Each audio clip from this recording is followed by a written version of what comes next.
Hello, hello, hello.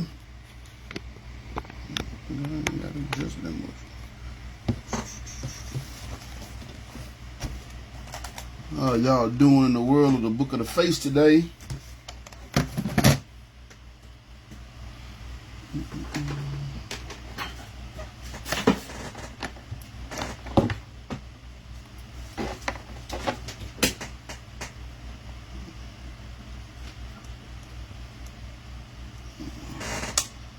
What's going on, Chris? How you doing, man? We'll give a couple minutes. See if we'll get some people in here. Get my stuff set up. As I wait.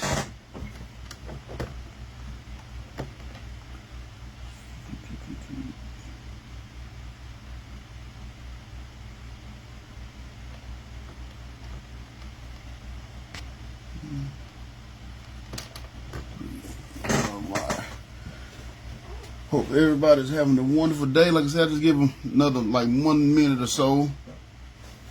See who's all gonna join in. Then I go ahead and get into it. We actually got a review to do from the last lesson, so I won't give it too long.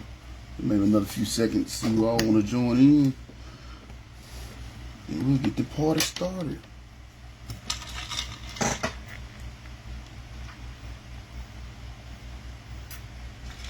Oh man, I forgot my peppermints. Alright. Hopefully I'll be alright. Actually, let me grab it right quick. Just never know.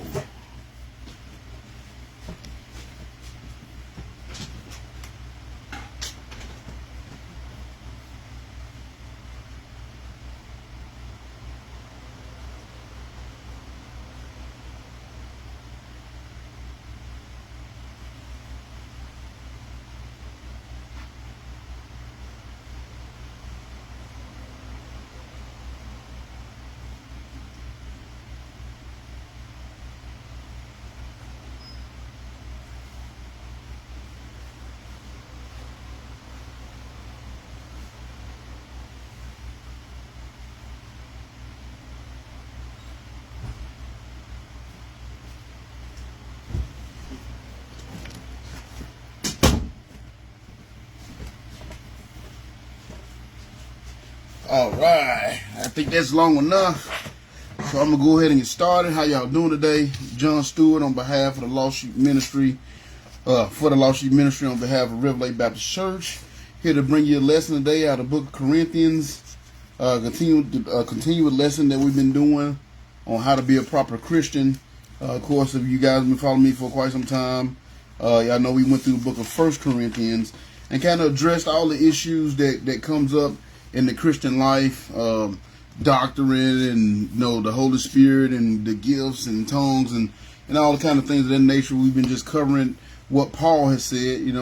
It's something that's even within the church, the churches, and that's something I pray for all the time. When I pray, that the churches come together and get on one accord on one page, because it's crazy how you can go to 3-4 different churches, and 3-4 different churches tell you what you got to do to please and satisfy the Lord, kind of thing, and how to properly serve the Lord. And that's why I'm going to do this lesson, so we all get on one accord, because that's where the blessings come in. If you look over there in Acts, when the disciples was praying, so they were praying and singing in one accord, and that's when the Holy Spirit came upon them, and they got the power to really go out and start doing the work that the Lord had for them to do. So it's so important for us to all be on one accord, especially when we're serving the Lord, because we don't realize when we're bickering and fighting and arguing back and forth with each other over doctrine and things of that nature, it actually pushes people away from God instead of bringing people toward God. So that's why I want to do this lesson through the book of 1 Corinthians, to hopefully help us all get on one accord so we can bring people toward God instead of pushing people away from the Lord, so we can do our part. So just to go through a quick review of what we covered. Now this is 2 Corinthians. I started 2 Corinthians with you all a couple of weeks ago, or last week. And I'm going to do just a little bit more. I only got 6 points tonight to finish up the first little paragraph there. And that's where we stopped at with the Lost Sheep Ministry. So I'm going to stop there because I don't want to get ahead of them. I like to kind of deal with them first and practice with them and get their feedback and, get some good points. And then I like to come and share with you all on here as well. So we got, I stopped at the point number 9 last time. So I just got to point number 15. So it's only 6 points tonight. So it might be a quick one. but it might not. Y'all know I never make it a promise. I just go with the Spirit lead me. But I do want to go through a quick review to kind of cover what we went through last week. And of course, the title of last week is how to be a proper Christian. And I was kind of talking about as we went through the verses and a lot of the points, it was dealing with suffering, comfort in the suffering. And and Paul was kind of letting people know. Basically, we're going to suffer, but there is comfort in that suffering, because that suffering often yields good things if you look at it with the right attitude. So some of the points that we covered last week, point number one was we have to remember that the most successful place that you can be is in the will of God. So you should ask the Lord to show you His will for your life. And of course, that y'all have heard me say that a million times, that's the most successful place. If you want success, because the way this world looks at success and the way God looks at success are two different things. This world looks at success as money, cars, clothes, and things of that nature. But the way God looks at success is if you're doing the things that He put you here to do. If you're doing the things that God put you here to do, you might be broke. While you're doing it, you might not have the material thing. But if you're doing the things that God put you here to do, then you will have a successful life. So we got to remember the most successful place to be is in the will of God. Number two from last week, I always try to be an encouragement to fellow believers and not a hindrance. And sometimes, like I said, like I was talking about last week, sometimes we can be a hindrance by laying on all these extra laws and rules and regulations and saying you got to do this, you got to do that, you got to dress this way, you can't say this and can't say that. And it's more of being a hindrance to the people that's trying to serve the Lord or try to build a relationship with the Lord than being an encouragement. And we should always try to be an encouragement. Number three from last week, always pray for the blessings of God for others. That's one of the key elements of prayer that I talked about. A lot of times we don't realize it when we go to God in prayer. A lot of times it's selfish and we asking things for God for us. We want things for us. We want our lives to go better and want God to give us these blessings and all these things. But if you really want to get your prayers answered, the best way to do that is by praying for others. Praying for the blessings on the lives of others. And I'm not saying just like, go pray for my wife because then that way I can get the blessings as well. But if your heart desires to see everybody else do good and everybody have a close relationship with the Lord, and then Lord will see that He will bless those prayers. And that's actually going to come back up again tonight. That one toward the end of our points tonight. So number three was always pray for the blessings of God for others. Number four, be sure you are acknowledging God's goodness on a regular basis. And I told you guys that, we always quick to, when we're going through some things, we quick to cry out to God and beg God for things. But a lot of times, once God give us those blessings, oftentimes we don't go back and thank God. And I gave you the concept. How much time you spent asking God for something, you should spend the same amount of time thanking Him for it once He answers those prayers. So remember, number four, be sure you're acknowledging God's goodness on a regular basis. I always thank Him in everything, give thanks. So the good, the bad, and the ugly, thank the Lord for it, because it all works together for good in the end. And of course, that's Romans 8:28. Number five from last week, choose to let your pain be a comfort. And this we get more into the talking about the comfort for the next 4 or 5 points.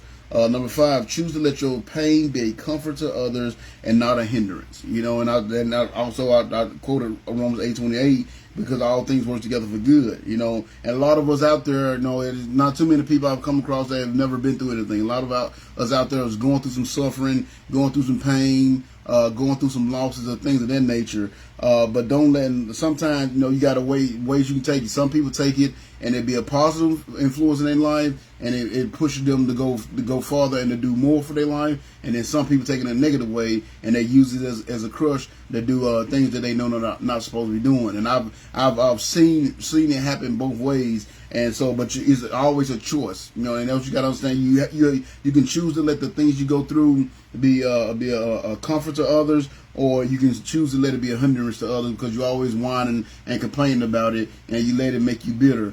Kind of like we saw what happened with Naomi and Naomi over there in the book of Ruth, where she was complaining because of the things that she had went through, and it almost was a hindrance to the blessing that she ended up getting toward the end of the story. So that was number five from last week. Choose to let your pain be a comfort to others and not a hindrance. Number six, let your suffering be a badge of honor and not a source of complaint. So again, and I quoted to you James chapter 1 verses 2 through 4, where James was talking about, when you're going through things, when you're going through some suffering, you should be happy. Especially if you're serving the Lord, you're going through these things because you're serving the Lord. He said you should be happy, and he just talks about how that suffering actually, tests your faith, and that's actually took us to point 7. Remember that suffering strengthens our faith. So James kind of talked about how happy you should be, and he said the reason why it's happy, you should be happy when you're going through things while you're serving the Lord, because it strengthens your faith and it shows the Lord you really have faith. So that was number 7 from last week as well. Remember that suffering strengthens our faith. But let your suffering be a badge of honor and not a source. In other words, when you suffer, when you can say, I went through some things, I've seen some things, I've been through some things, but I was able to make it through them things. All that does is strengthen your testimony, and it gives you a strong testimony. And how do we defeat the devil? By the blood of the Lamb and the word of our testimony. So again, let your suffering be a badge of honor and not a source of complaint. And then number 7 was remember that suffering strengthens our faith. So when you go through some things, because of course it's easy to serve God when everything is going good. Everybody can do that. But to show that you truly have faith in the Lord, to show that you're truly trying to serve, is when you're able to still praise Him and do His work and honor and glorify Him when you're going through some things. It's easy to do when everything is going good, but when you're able to continue to do this thing and be consistent in your relationship with God when things are going bad, that shows that you really did have faith, and it shows that you really have the character that the Lord can use to do a mighty work. So that was number 7 from last week. Number 8 from last week. When you make it through your trials, use the same comfort that the Lord comforted you with to comfort others. And I just talked about this. Sometimes we go through things just so we can have other people that's about to go through the same thing. But the Lord knew that you were strong enough to make it through it, so He allowed you to go through it. So now you can have this other person coming along that's about to go through it, but they may not be as strong as you. But you know what I'm saying, with your encouragement and you and your strength, of lending your strength to them, they're going to be able to make it through this thing. So sometimes the suffering we go through is not always about us. Yes, we the one going through it, but it's not always about us. It could be about the lessons that we're going to learn from it, the strength that we're going to receive from it, and that we can use to help others who's possibly going through the same things. So number 8, when you make it through your trials, use the same comfort that the Lord comforted you with to comfort others. And then number 9, which was the last one we covered last week, again, it was all talking about suffering. Remember that the storms of life only last for a little while, and the rainbow comes after the rain. You know what I'm saying? So, again, yes, you might be going through some things while you're down here. As long as we're on this earth, we're going to go through some things. As long as we're in this body, we're going to go through some things. There's some things that we're going to experience. The things are going to be uncomfortable for us. Sometimes we have to step out our comfort zone, especially when it's to do the work of God. These kind of things happen, but you got to remember, no matter how much you suffer, no matter how long you suffer, that suffering is going to end at some point. You know what I'm saying? Whether it's in this life, which, you hopefully it'll end when you're in this life, you get to enjoy some of this life. But even if you don't, and you're able to stay faithful through it, when you go through that door called death, there is no suffering there. There's no tears there. There's no pain there. There's no suffering there. There's no loss there, because you're in God's eternal rest. So that's something that you can look forward to. Again, yes, you want to pray. I pray that, you're going through some things right now, that you'll make it through these things and be able to enjoy your life here. But you got to understand, at some point, it's going to end. At some point, this life is going to end. Therefore, at some point, your problem is going to end. So suffering only lasts for a little while, especially when you compare the lifespan of a human or our lives on this earth to eternity. You know what I'm saying? If you compare your life here to eternity, then this is just a little while. Like the Bible says, it's a blink of an eye. Whereas eternity is forever. So at some point, that suffering is going to end. But while you're going through that suffering, you can still use that suffering to gain your strength, to show the Lord your faith, and also to help others that may be going through the same thing. So those are the things that we covered in the last lesson. Like I said, just a real quick review, the 9 things that we covered. So I got 6 more, and it's all in the first little paragraph between in 2 Corinthians chapter 1, between verses 3 and 11. So I covered 1 through 7 last week, and I got 8 through 11 today. And it's only 3 verses, but it's a lot of powerful stuff in these 3 verses. A lot of good things in these 3 verses. So like I said, it's might be a quick lesson. I don't know. It depends on what the Spirit do to me today, or do through me today. But I'm just gonna give it to y'all how the Lord give it to me. All right. So I'm gonna go ahead and pray, and then we're gonna jump into it. Dear Lord, Heavenly Father, thank you so much for watching over us tonight. Thank you so much for this day, giving us this opportunity to come here, study your word once again. These words of Paul, really just love the books that Paul has written, Lord, and I just love his insight on things, and love being able to see where his heart was truly at. And Paul, by his own admission, he was not a perfect man at all. Even at the end of his ministry, he was still suffering with sin, Lord, but he still had put his faith and trust in you to get him through all that he was going through. And I pray that we can use his examples, Lord, to shape our lives into lives that can be used by you, shape our life into lives that you'll be pleased with. So when we go through that door called death and we see you on the other side, we get to hear those wonderful words, well done, thou good and faithful servant. So I just thank you so much for giving us the opportunity tonight. Thank you so much for letting your spirit work on my heart and my mind as I was able to put these lessons together, Lord. And I just thank you so much for using me in a mighty way, me and my family in a mighty way, to do the work that you have for us to do, to spread your word and help others learn about your goodness, Lord. So I ask you to send your spirit down upon me tonight as we go through this lesson, finish up this little small section here before we move forward to the book of Samuel, Lord. So I pray you just be with me, let your spirit work upon my heart and my mind as I go through these points tonight, Lord. And I pray you send your spirit upon the hearts of all those that's going to watch this video, whether they watch it live or they watch it later on, and let your spirit work in their heart and bring them under conviction if there's some things that they should be doing that they can so they may have a closer relationship with you or do the work that you have for them to do. Just watch over us this night. Pray that your spirit's presence is appearing in this session, and I pray that we all leave this session tonight better Christian than we were before we started. Thank you so much for all you've done and given, and I say this prayer in your wonderful Son Jesus' name. Amen. All right, so let me give me some of this high quality H2O. How you doing, Sister Rhonda? Glad you are here. Hope you are feeling well. Definitely appreciate you being here.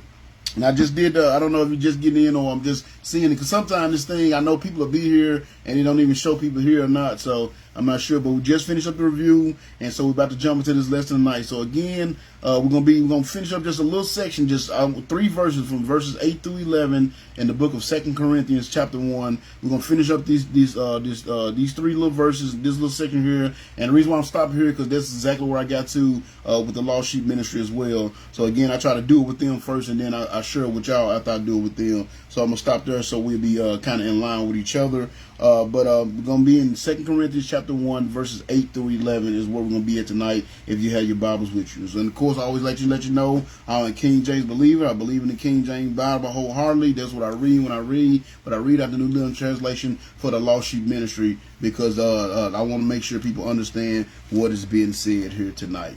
So we're gonna start off, like I said, we left off right there at the chapter, in the verse 7, where he was talking about the suffering. He said, then you can, he was talking about suffering. He said, then you can patiently endure the same things that we suffer.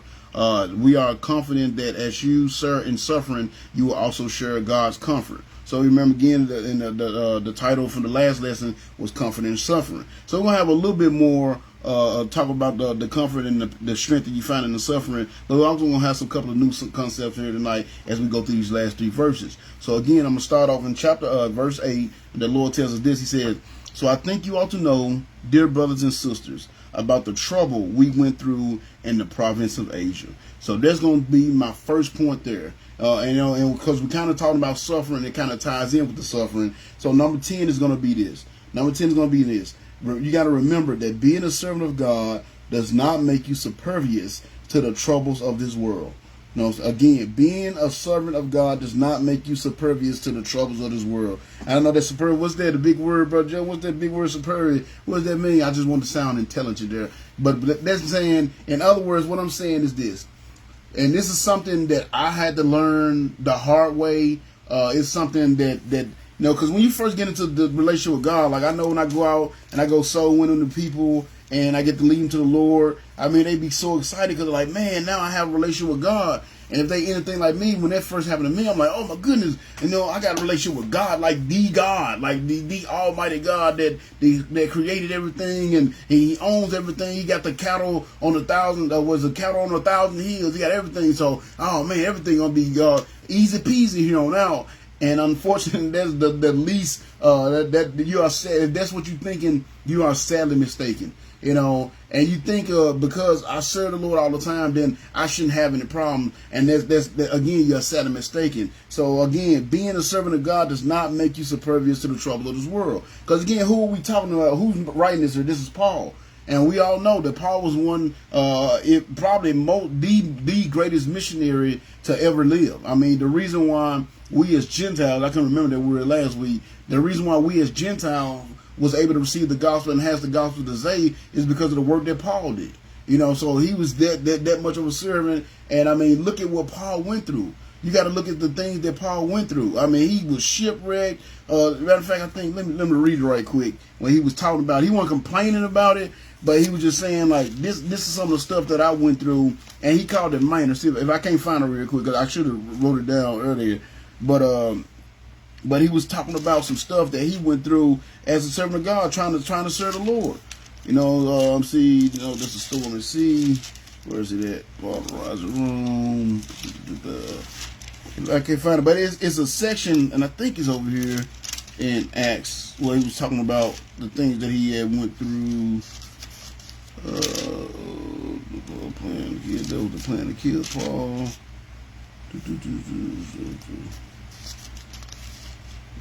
Paul was arrested. I can't find it, y'all. It's not where I thought it was going to be at. But Paul went through a lot. Paul went through a whole lot as he tried to serve. No, as he was serving the Lord. And you know, and he was just kind of talking about. I can't remember. I thought it was in Acts, and I'm pretty sure it is. It's just I'm looking for it, and when you're looking for it, oh no, here we go. It's actually in Corinthians, down here in 2 Corinthians chapter 6.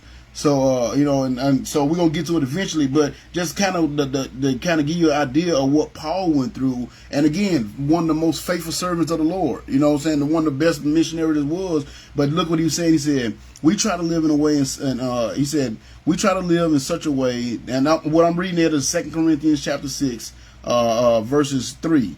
He said, we try to live in a way that no one will be hindered from finding the Lord by the way we act. And so no one can find fault with our ministry. In everything we do, we try to show that we are true ministers of God.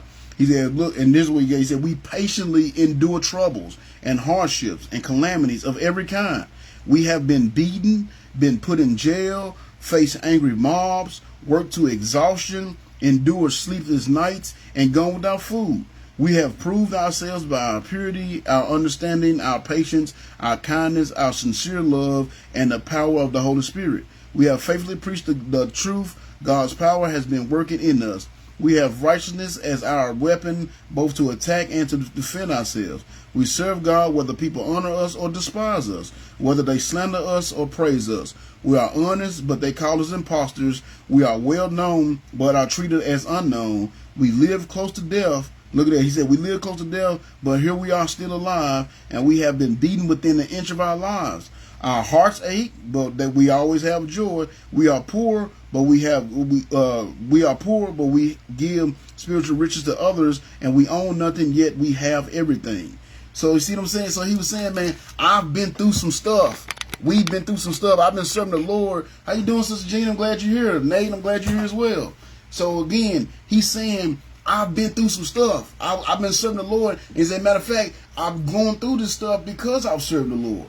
You know, so don't think because you're serving God. Because I know there's a lot of people, when things are getting things bad, that's what they want to do. They want to run back to God, and things are going to get easier because they ran back to God. Oh, I'm going to start going to church a little bit more now, and I start doing this. And what I always tell people, especially like when I lead people to the Lord on the weekends or something like that, when I lead somebody to the Lord, I always tell them, you know, don't be expecting your life to all of a sudden get easier because you just gave your life to God, because you just asked Jesus to be your Savior. I said, matter of fact, it's probably going to get harder.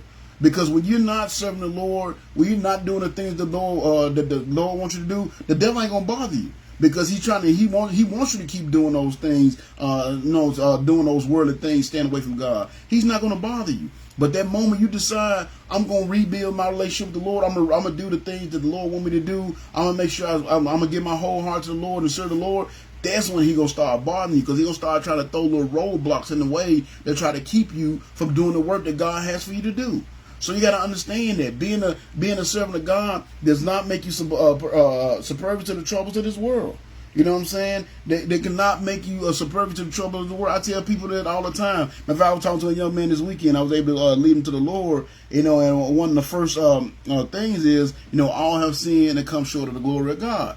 And when I say that, I always ask people, you know, and I give them an example. Say, now, for instance, I'm out here knocking on doors, telling people about Jesus on a Saturday. So you know I love the Lord. And I was like, not only that, I go to church Sunday morning, I go to church Sunday night, I preach on Facebook on Monday evenings. I say every other Tuesday I do the Lost Sheep Ministry in my church. I go to church Wednesday night.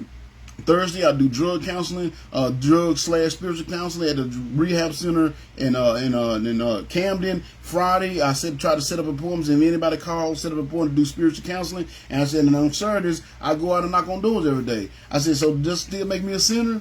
And then they always, when they hear all that, like, well, no. I'm like, yes, I am, because I don't have sin and come short of the glory of God. You know what I'm saying? Just because I'm a servant of the Lord don't mean that I don't face the same problem that everybody else. Just because I'm a servant of the Lord don't mean I don't face the same temptations that everybody else face. You know what I'm saying? I see cars and I'm like, oh man, I wish I can have that. You know, so I see houses like, oh, I wish I can have that. You know, and you know what I'm saying? It's so sad. It's like with the money and situation going on now and the inflation, like I make a decent amount of money, but the inflation's so high, it's like I might as well be working at McDonald's or something. You know, and I'm like, the only way I can really keep up is I get another job. But I can't get another job, because if I do that, then I won't be able to do the ministry, because I barely, you know what I'm saying, with the family and the ministry, the job I got now, that's it. That's all of my time. So if I was to get another job, then guess what? I have to lose on something. And it would be family and ministry, which is the two most important things. You know what I'm saying? So yes, I'll be tempted to go and play the lottery or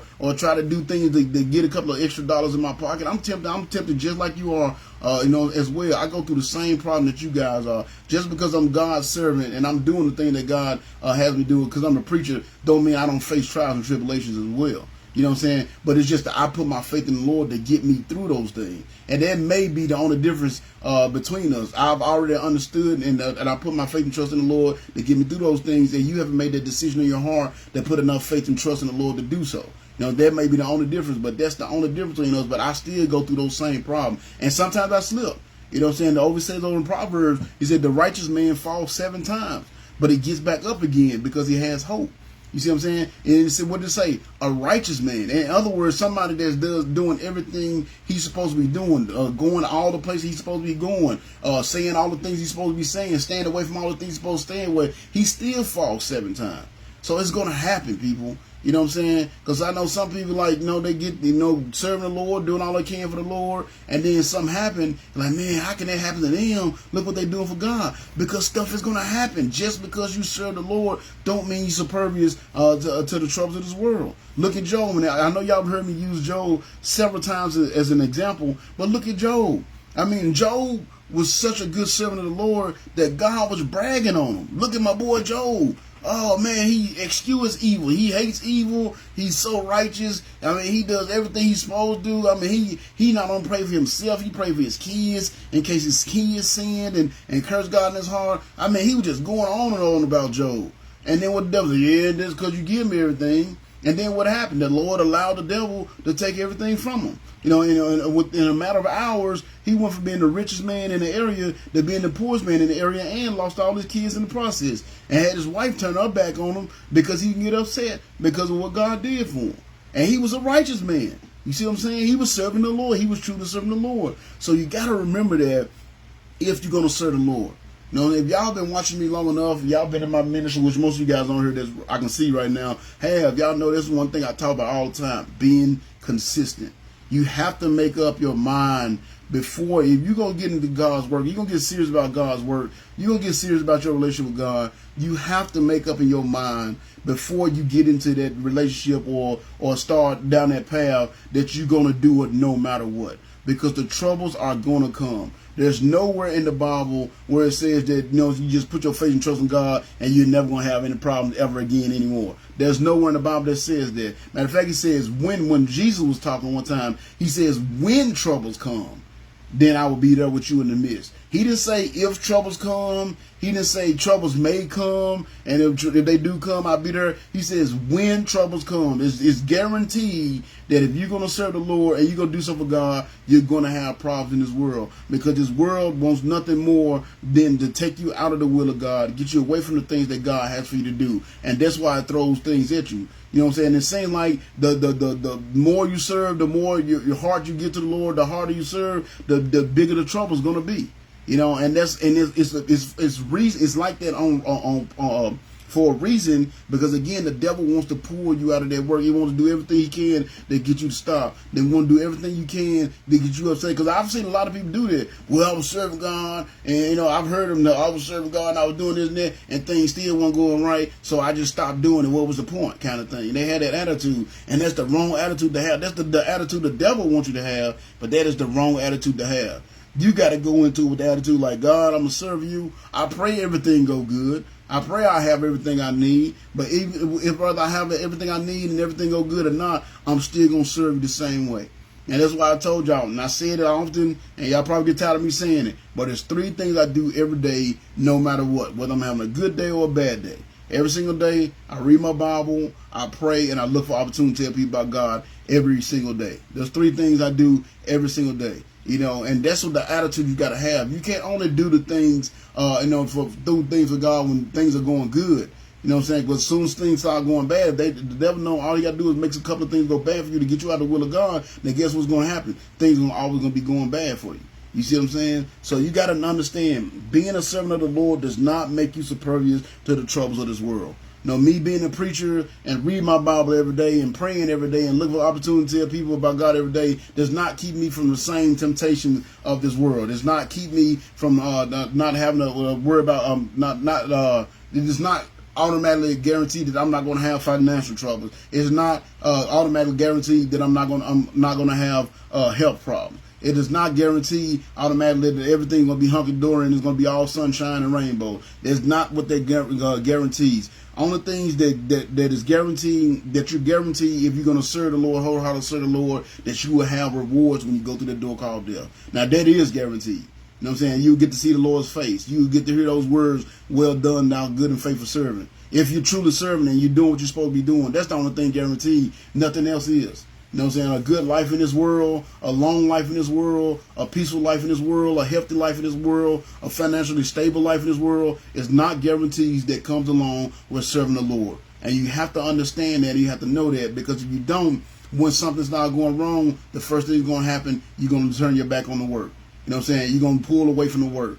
And you don't want to do that. You don't want to be that person. That's why I say, before you, and I tell people all the time, before you decide that you're going to serve the Lord, if you decide you're going to get into serve the Lord, just know there's some problems and some trials and tribulations that's going to come along with that. And you got to be prepared for that. Because if not, as soon as the road get rough, you're going to get going. You see what I'm saying? So number 10, being a servant of God does not make you superior to the troubles of this world. Just because you give your whole heart to serving God, just because you read your Bible every day, just because you pray every day, just because you go soul winning, does not mean you're going to be involved in the troubles of this world. You know what I'm saying? Because again, the whole point of this world, the whole point of the things that goes on in this world is to pull you away from the Lord.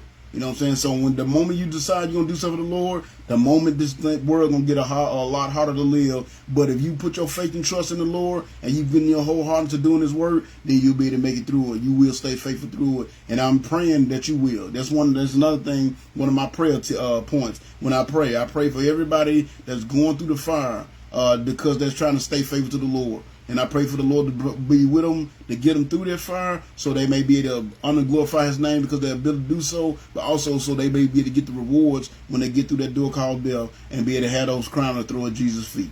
So again, you got to remember that if you're going to serve the Lord, 9 times out of 10, you're going to have some problems. That don't mean God don't love you no more. That don't mean that serving the Lord is pointless. It just means that the devil is working on you because he knows the great work that the Lord has for you to do, and he's trying to do everything he can to get you stopped from doing that work. So don't let it discourage you when divers trouble. That's why James said, y'all remember I read James for y'all last week, James chapter 1, verses 2 through 4. He said, let it be joy. No, count it as joy when you go through divers temptations. count as joy, because that means that you're on the right path. But it also means that if you stay faithful, there's going to be an abundance of rewards waiting on you, because you're able to stay, your ability to stay faithful through the trials and tribulations you're going through. So again, number 10, being a servant of the God does not make you supervious to the troubles of this world.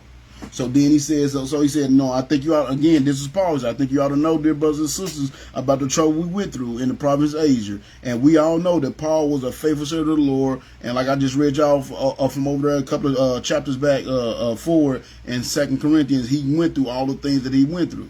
So then the next verse says, we were crushed and completely overwhelmed, and we thought we would never live through it. So that's going to be point number 11. Point number 11 is this: the problems of this world as a whole can be overwhelming. So be sure to just focus on doing your part. See, when you get to looking at this world as a whole and look at everything that's going on around you, especially because that's why I don't watch the news. I see enough negative stuff when I log into Facebook to see if anybody reached out to me. You know what I'm saying? So I definitely ain't gonna watch the news. But if you're watching the news, you're on Facebook, you're on Instagram, you're on social media, you see what's going on in this world today, especially if you're a Christian. Now, if you're a worldly person and you're really not in your Bible, you're not spiritually aware, then it might not bother you as much. You know what I'm saying? But when you spiritually aware, what up, Andy? Man, I'm glad you're here, brother. Hope everybody doing good. Tell Nick I say hello if you're anywhere around them. Appreciate you being here. But if you're somebody that's not spiritually aware, then the things in the problems world, it probably don't bother you as much. But for me, somebody that's spiritually aware, it bothers me when I look at our society and the direction that we're going in right now. Like it's overwhelming when I just sit back and look at it as a whole. You know what I'm saying? It's overwhelming. But I do that. I have a tendency to do that. You know what I'm saying? Like, like one of the things, like with the whole homosexual issue, the whole thing. And of course, I have no problems with homosexuals. I'm not homophobic. I have friends, people that I call friends, that true friends that are into homosexuality, think it's okay and all that. But so I have no problem with it. I do have a problem with them promoting as right, which is what they do. And I like something about me. I think I've told y'all this before. I go all in with everything. Everything I do, I'm all in. You know what I'm saying? I'm all in. So like when I watch it, and I think I got a little OCD. They think it just come with the whole chemistry thing. But like I have to finish stuff. When I start something, I have to finish it. You know what I'm saying? When I start, I have to finish it. So whether it be a TV show or whatever, and something that's been happening here lately. I don't know if y'all noticed it, but you know what I'm saying? I have a show that I'll be watching, and the first season or two will be great.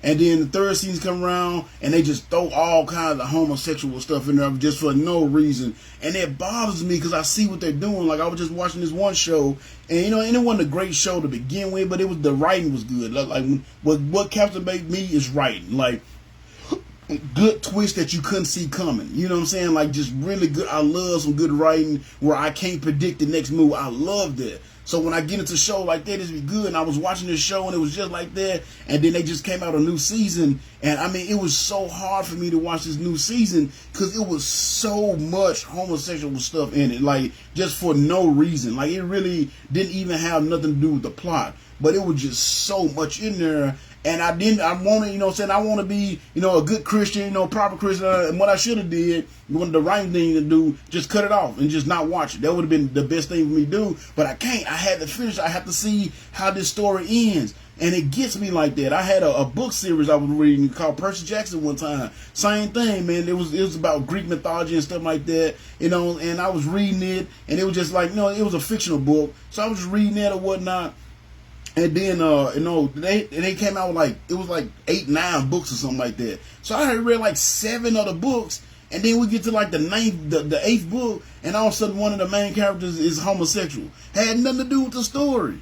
You know what I'm saying? And it made me mad because they still had 1 book to go, and I still ended up finishing it because I wanted to see how the story. But it bothers me when I see the way they do that. It bothers me when I'm watching Disney movies and they throwing this homosexual stuff in there to program our kids to think that this stuff is okay. You know what I'm saying? You look at what just happened a few weeks ago with the Roe versus Wade thing. People was losing their freaking mind because it was now outlawed that you can't murder kids anymore.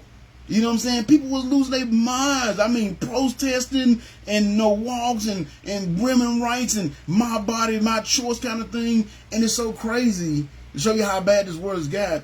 When it's, you know what I'm saying, when the COVID came out, they came out this obscure vaccine from wherever the heck they created it from. They were like, you got to get it or else. You know what I'm saying? It's for the greater good of everybody else. Get it or else. You know what I'm saying? You got to protect innocent lives. Get it or else. You know what I'm saying? But yeah, when it comes to abortion and you got innocent babies being killed every day, it's my body, my choice. You know what I'm saying? So I see stuff like that and it bothers me. But I can't go out there protesting and holding up signs and doing all, I ain't got time for that, because there's something that's even more important than all those things going on, and that's the souls of men. It's so many people that are dying in their sins and spending and having to spend eternity in hell. That's more important to these things. I mean, you look, like I said, I was talking about earlier, the food prices and the gas prices are getting ridiculous. Those are the two major things in my budget before the prices start going up. Because I'm not, anybody know me, I'm not really materialistic. I'm not all about buying material things and nice things, you know what I'm saying? But I am about making sure my family is well fed, and I am about doing God's work, which require me to drive a lot.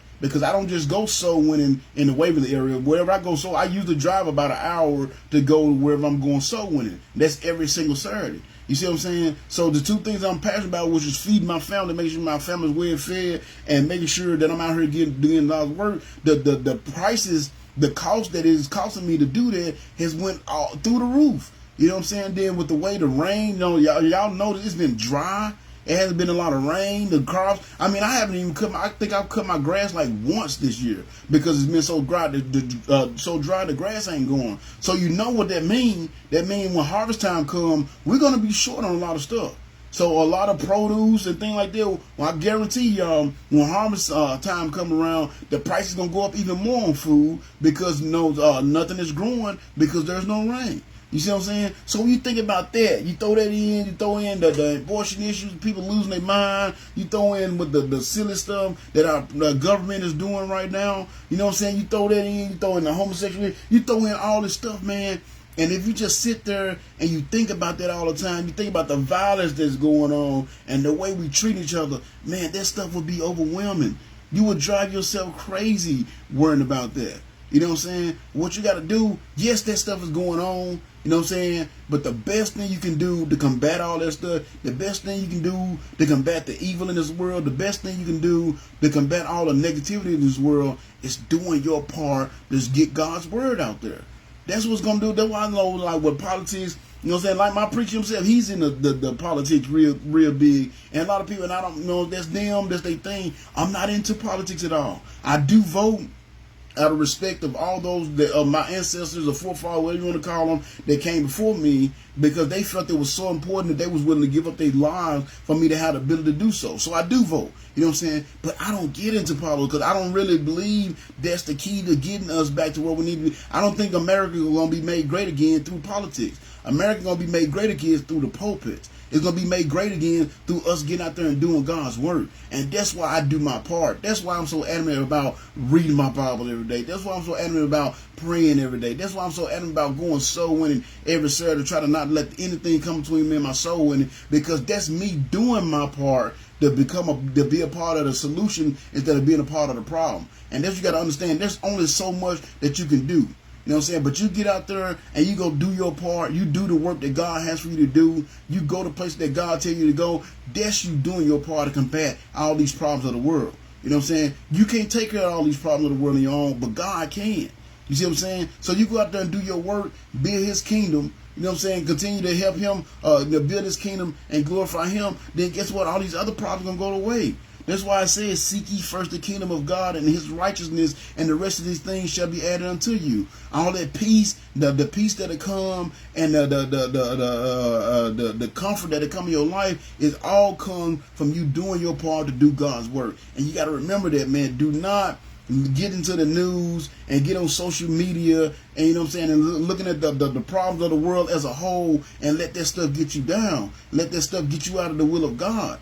You know what I'm saying? Yes, it's overwhelming. When like I said, I'm watching the show and all of a sudden some unnecessary gay stuff is in there, like, my goodness. You know what I'm saying? Like I said, I saw the protesters from the abortions and them overturning the Roe versus Wade. I mean, people was upset about that. They was mad that they can no longer have the right to kill children when they wanted to. They were mad about that. You know what I'm saying? And that's heartbreaking for people not to see how much of an issue it is. You know what I'm saying? Then people always saying stuff like, oh, let them live their life. It don't affect you. It does affect me. Everything that everybody does, we all affect each other. You know what I'm saying? Again, there was no one with the homosexual, let people love who they want to love. Well, guess what? There was two situations in the Bible where entire nations was destroyed because of a few people. You know what I'm saying? Of course, y'all know the most famous one, Sodom and Gomorrah, it got destroyed because the guys came in there and tried to have sex with the angels. You know what I'm saying? God was going to give them another chance. Everybody tried to come in there and have sex with the angels. So he killed everybody in the plane. He killed Sodom, killed the Gomorrah, Sodom, all of them. Destroyed them all the cities of the plain. And there was a lot of people that they weren't even in the town that day. But they died too. Why? Because what we do affect everybody. You see what I'm saying? Another situation would have happened over in the book of Judges. Y'all remember I went over a few weeks ago where the Levite was going through the town. I forgot what town he was going through, but it was a town of Benjamin, and the guys tried to come and have sex with him. And they end up, taking his concubine. Like, they tried to rape him, but he didn't, know what I'm saying, he stayed in the house, but he pushed his concubine out, and they took her and raped her all night and raped her to death. Like, literally raped her to death. You know what I'm saying? And then after that happened, and of course the Levite took his wife home, or his concubine home, chopped the body up, and sent the piece to each of the tribes of Israel. And basically what ended up happening was all the tribes of Israel got together, and they almost wiped out the entire nation of Benjamin. You see what I'm saying? Everybody from Benjamin wasn't out there trying to have sex with that man or have sex with his wife, but everybody from Benjamin died because of what the others did. So we got to get out of this mindset that it don't affect us. Yes, everything in the world, everybody do in the world affects us. When our government is making laws and rules and regulations and they saying it's okay for homosexuals to get married, that does affect us. When they say it's okay or not okay for kids to get for abortion to be legal, that does affect us. But the thing is, what you got to understand, you can't let that stress you out. I know so many people that have anxiety problem, and when they start seeing stuff going on, they got all these conspiracy theory things, seeing stuff going on, they lose it because of, this can happen, this can happen. Yeah, you can't let that stuff drive you crazy. There's only so much you can do. You see what I'm saying? There's only so much you can do. So what you can do is do your part. As long as you're doing your part, that's all you can do. You got to put the rest in God's hand. See, that's why a lot of stuff that a lot of stuff that I see, I call them God problems. You know what I'm saying? There's some God problem there. This whole abortion issue, that's a God problem. I'm going to do what I can to get the gospel out. I'm going to do what I can to bring as many people to the Lord as I can, but I got to let the Lord deal with the rest of it. I can't do nothing about that. The homosexual issue, that's a God problem. I'm going to do what I can to win homosexuals to the Lord, which I've led at least 4 or 5 that I can think that I know of. It might be more than that I just didn't know they were, but I led 4 or 5 that I know was practicing openly homosexuality, led into the Lord. That's all I can do. All I can do is my part. And that's what you got to understand. And that's what Paul was saying. He said, look, we were crushed and completely overwhelmed, and we thought we would never live through it. Again, when you see everything that's going on in our country today, when you see everything that's going on in this world today, that ain't even getting to like the child sex trafficking and things of that nature. I mean, when you look at all that stuff hurts my heart because everybody is suffering because of the evil desires of others. That hurts my heart. You know what I'm saying? But I can't dwell on that. I can't let that get me bogged down and forget what I'm here to do. I'm here to build God's kingdom. I'm here to tell the others about the Lord. And that's me doing my part. If I want to get rid of the abortion issue, I want to get rid of the homosexual issue, if I want to get rid of the child sex slave issue, then I need to go out there and get more people to the Lord. Because that's what it's going to take to make America great again. That's what it's going to take to make this world great again. Is getting people back to doing what God. Because the thing is, what was one of the main rules? Treat everybody. You remember they was asking Jesus. They're like, Jesus, what's the most important commandment? He said, to love the Lord thy God with all their heart, and don't put your faith and trust in nobody else. Basically, I'm paraphrasing, but that's basically what he said. He said, but there's a second one that's just as important. And he said, that's love every man as if you was loving yourself. Treat every man as you would treat yourself. See, if I treated everybody the way I wanted to be treated, if everybody treated everybody, followed those biblical concepts, and treated everybody the way they want to be treated, it wouldn't be no violence. It wouldn't be no rape. It wouldn't be no child sex slavery. It wouldn't be none of these things would be going on, because we wouldn't want it to be done to us or somebody in our family, so we wouldn't do it to nobody else. But everybody is selfish. You know what I'm saying? Whatever they got to do to have their gain to get to where they want to be, no matter who they got to screw over, mess over to get there, then they're going to take it. You see what I'm saying? So that's why I say you can't get overwhelmed with the problems of this world. The problem of the world will bog you down. Like, you know what I'm saying? I think I told y'all before, and it might be a little bit ambitious, but my overall goal is to save the world. You know, I really want to, you know, you always got the movies of the heroes and Superman, all them, they want to save the world. I literally want to save the world. Not in like I'm a superhero and I want to, you know, banish all the crime, but I literally want to be the instrument that the Lord uses to turn this world back to him. You know what I'm saying? As a whole, not just, you know, our nation and maybe a nation here or there, the world as a whole. I would love the Lord to use this ministry and to use my life to turn this world back to him. That's my ultimate goal. And then when I say that, and then I get on Facebook and I see the people protesting because they can no longer kill children, or I see these I got a couple of guys I'm friends with on Facebook that are atheists. You know what I'm saying? So they post memes all the time poking their religion. Like I saw this one the other day this guy posted, and he was like he said there's 3,000 over the years, over the course of history, there have been over 3,000 gods, and you think yours just happen to be the right one, kind of thing. You know, little stuff like that make you down. That bothers me, but I can't worry about all that stuff. All I can do is do my part to build God's kingdom. All I can do is do my part to bring people back to the Lord. You know what I'm saying? And that's what you got to focus on. Don't focus on the problems of the world as a whole, because you can't do nothing about that. But you can focus on the problems that's in your world. And the main problem that's in your world right now is making sure that the people around you know the Lord as Savior. Everyone that you come across, I try my best to make sure that everyone I come across, I at some point, if the opportunity presents itself, talk to them about the Lord. And sometimes even when the opportunity don't present itself, I try to make an opportunity for it to happen. But that's all you can do. Make sure you're doing your part to do God's work, because that's what's going to take care of the problem of the world, getting this world heart turned back to the Lord. So don't look at the world as a whole, because it's going to be overwhelming. And that's what Paul was saying here. He said, man, we had so much going on, man. We thinking there wasn't no way we're going to make it through this. It was just like, it was raining. When it rains, it pours kind of thing. Like, I had so much going on, I didn't think there was any way I was going to make it through it. You know what I'm saying? And that's what happened if you look at the problems of this world. You know, you end up killing yourself because you're so worried about everything that's going on, because as soon as one thing happen, you know what I'm saying, get taken care of, another thing pops up. You see what I'm saying? There's always something. I ain't even talk about like the whole race war that they trying to ignite right now and all that stuff. The cops killing people and all that stuff. Man, I mean, it can go. The list can go on and on and on. So if you look at all the problems in the world, you're going to be overwhelmed, and it's going to keep you. More importantly, what it's going to do is going to keep you from doing what the Lord has for you to do. So yes, you might think about it. You know, I think about it, I pray about it, but I don't dwell on it. You see what I'm saying? I think about it and I pray about it, but I don't dwell on it. You know what I'm saying? But what I do, I just focus. When I look at the problems of this world, I look at how bad this world is going, I look at people arguing and fighting over abortion, things like that. I just make sure that I get my butt out and go and knock on doors on Saturdays. Because that's me doing my part to help this world get back to where it needs to be. Because that's all I can do. So again, number 11, the problems of this world as a whole can be overwhelming. So be sure to just focus on doing your part. And what is your part? Doing as much as you can to tell as many people as you can about the goodness of God and turn their heart to the Lord.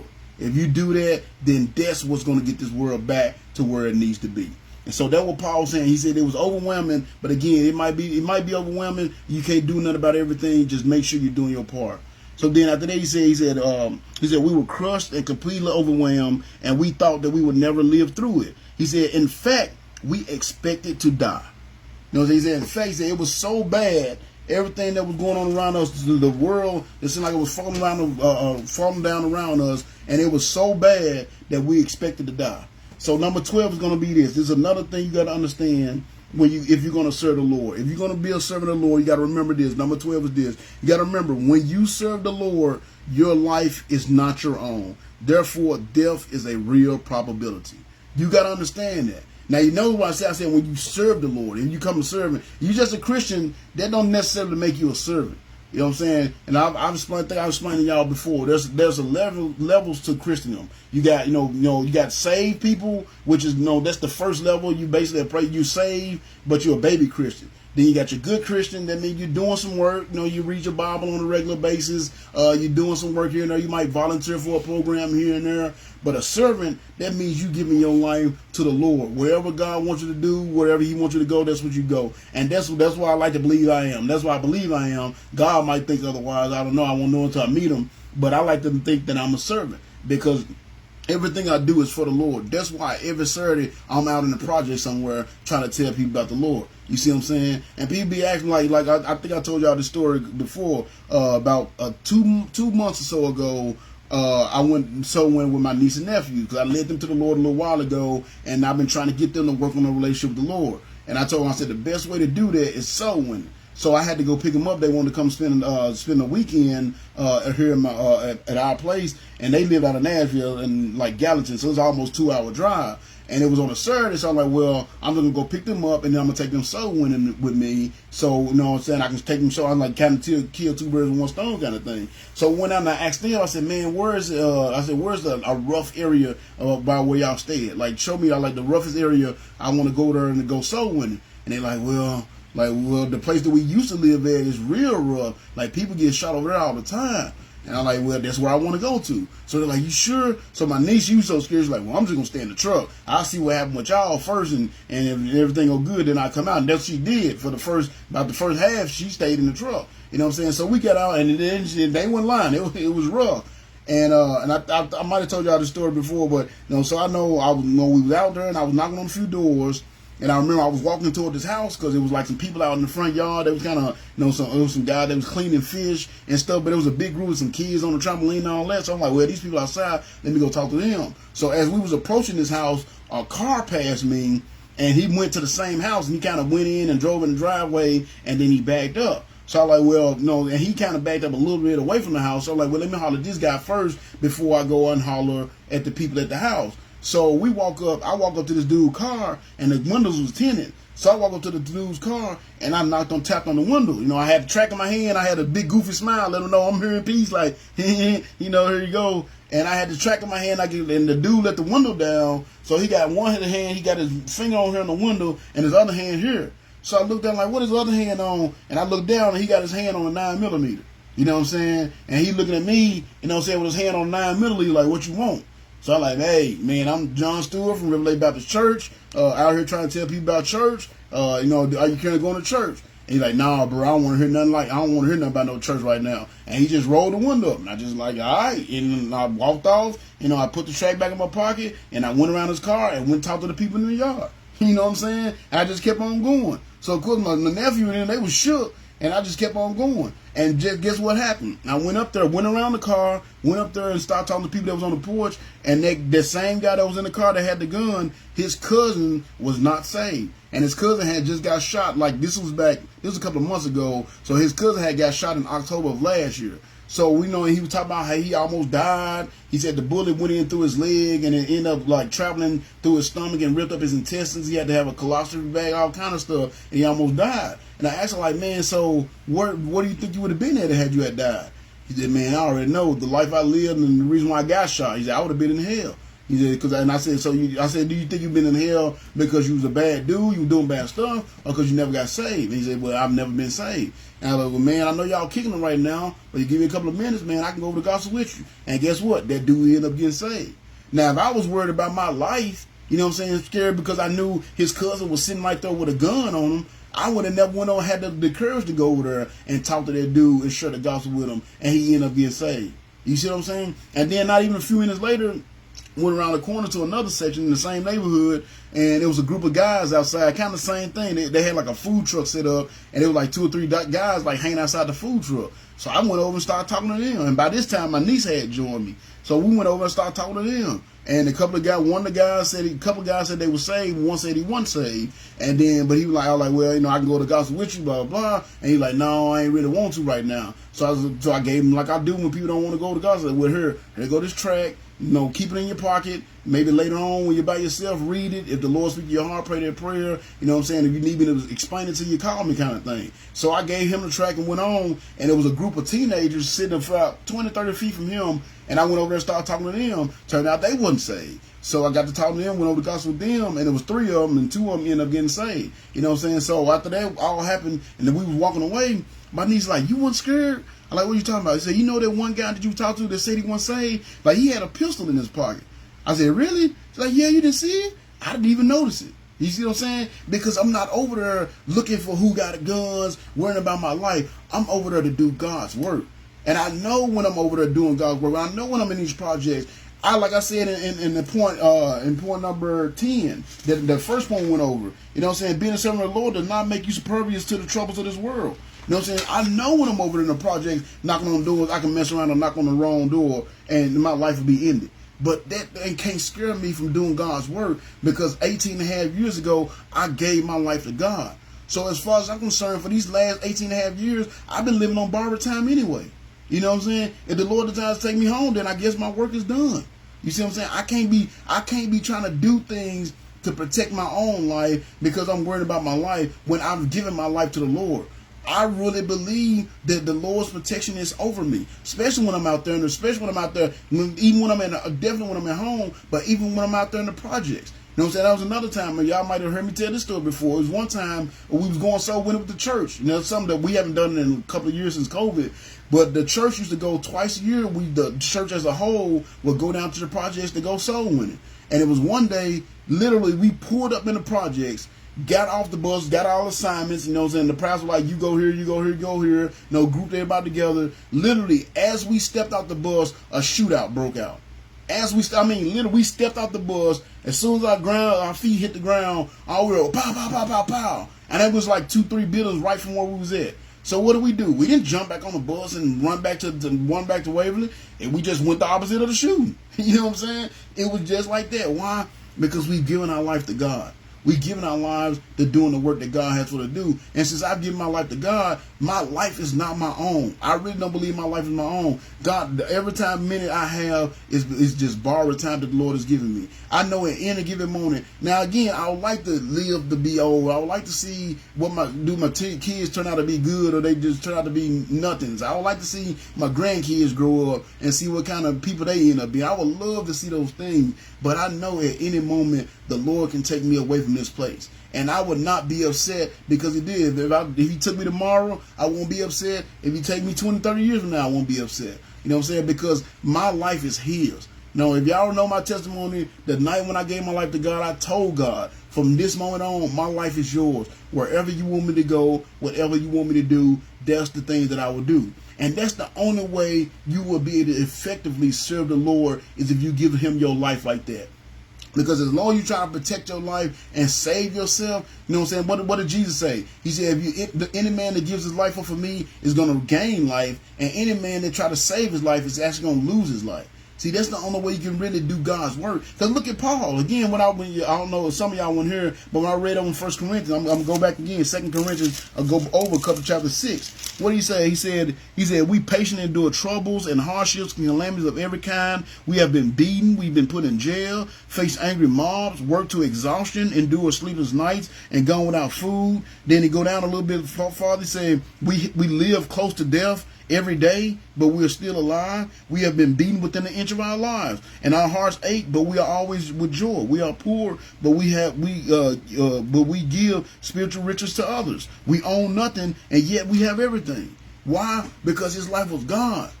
He gave his life. He gave his whole heart to serve the Lord. So even though he was going through those things didn't stop. Every time Paul went somewhere, he got stoned, he got beaten, or he got thrown in jail, or somebody tried to kill him. So if he was more concerned with saving his own hide, saving his own butt than building God's kingdom, he would have stopped his work a long time ago, and me and you would probably still be lost in our sins. Because like I told you earlier, the reason why we have the word of God as Gentile is because of the work that Paul did. You see what I'm saying? But Paul wasn't concerned about his life because he had already given up his life to the Lord. He given his life to the Lord. Lord, I'm doing your work. You know what I'm saying? I need you to protect me. No, if you don't protect, that's why I tell people all the time, I put my faith and trust in God to protect me. If God protects me, then good. If He don't, then my time must be up. My work must be done. He must be satisfied. He called me on home. But you gotta have that if you're gonna really serve. And like I noticed what I said, serve. Not if you're just gonna be a Christian. This ain't for you baby Christians. This ain't for you okay Christians. This was somebody that really want to serve the Lord. If you really want to serve the Lord, you have to understand. You got to do it with the understanding that once you make that decision, your life is no longer your own. That's why I give so much time to this ministry. That's why I give so much time. And again, this ministry, I mean, you look at the numbers, it's not big numbers. The last few videos, I've got a few hits on, like 75. But you got people that's doing stupid stuff on the internet, and they getting millions of views. You know what I'm saying? Going to get on there talking about nothing, getting millions of views. I'm getting on here and pouring my heart out, and I get 75. The numbers ain't there, but it don't matter, man. Because I know that the word of the Lord never returns void. I know that no matter what, even if one person is helped by it, then it's worth it. It's worth giving up that time. It's worth, because you got to understand, I'm basically giving y'all my life. Because again, it takes me about an hour and a half to put the lesson together. And then, of course, y'all know I get on here and run my mouth about an hour and a half. So that's 3-4 hours out of my day to do these lessons. To do this, that's 3 or 4 hours of my life I'll never get back. But it's worth it. You know what I'm saying? It's worth it, and it's worth it, and I'm able to do it because I've given my life to God anyway, so it doesn't matter because it's no longer my life. And you have to understand that if you're going to truly love the Lord. You got to get to a point where you got to realize your life is not important. It's the work that God has for you to do is more important than your life. So if He send you into a situation where it's dangerous, you can possibly get shot, then that's where you got to go. You see what I'm saying? And that's what I did. And my niece, when like I said, when I watched it, like, you wasn't scared? I can't believe. And like my nephew, he said, I can't believe how you just like walk up to be like so bold. I'm like, man, because I know that I got the protection of God around me. You know what I'm saying? I know that no matter what happens, I'm in God's will right now. And I told her, I said, that don't mean that something can't happen. I just know if it does happen, then it was in God's will. There was nothing I'm going to be able to do to keep myself from it anyway.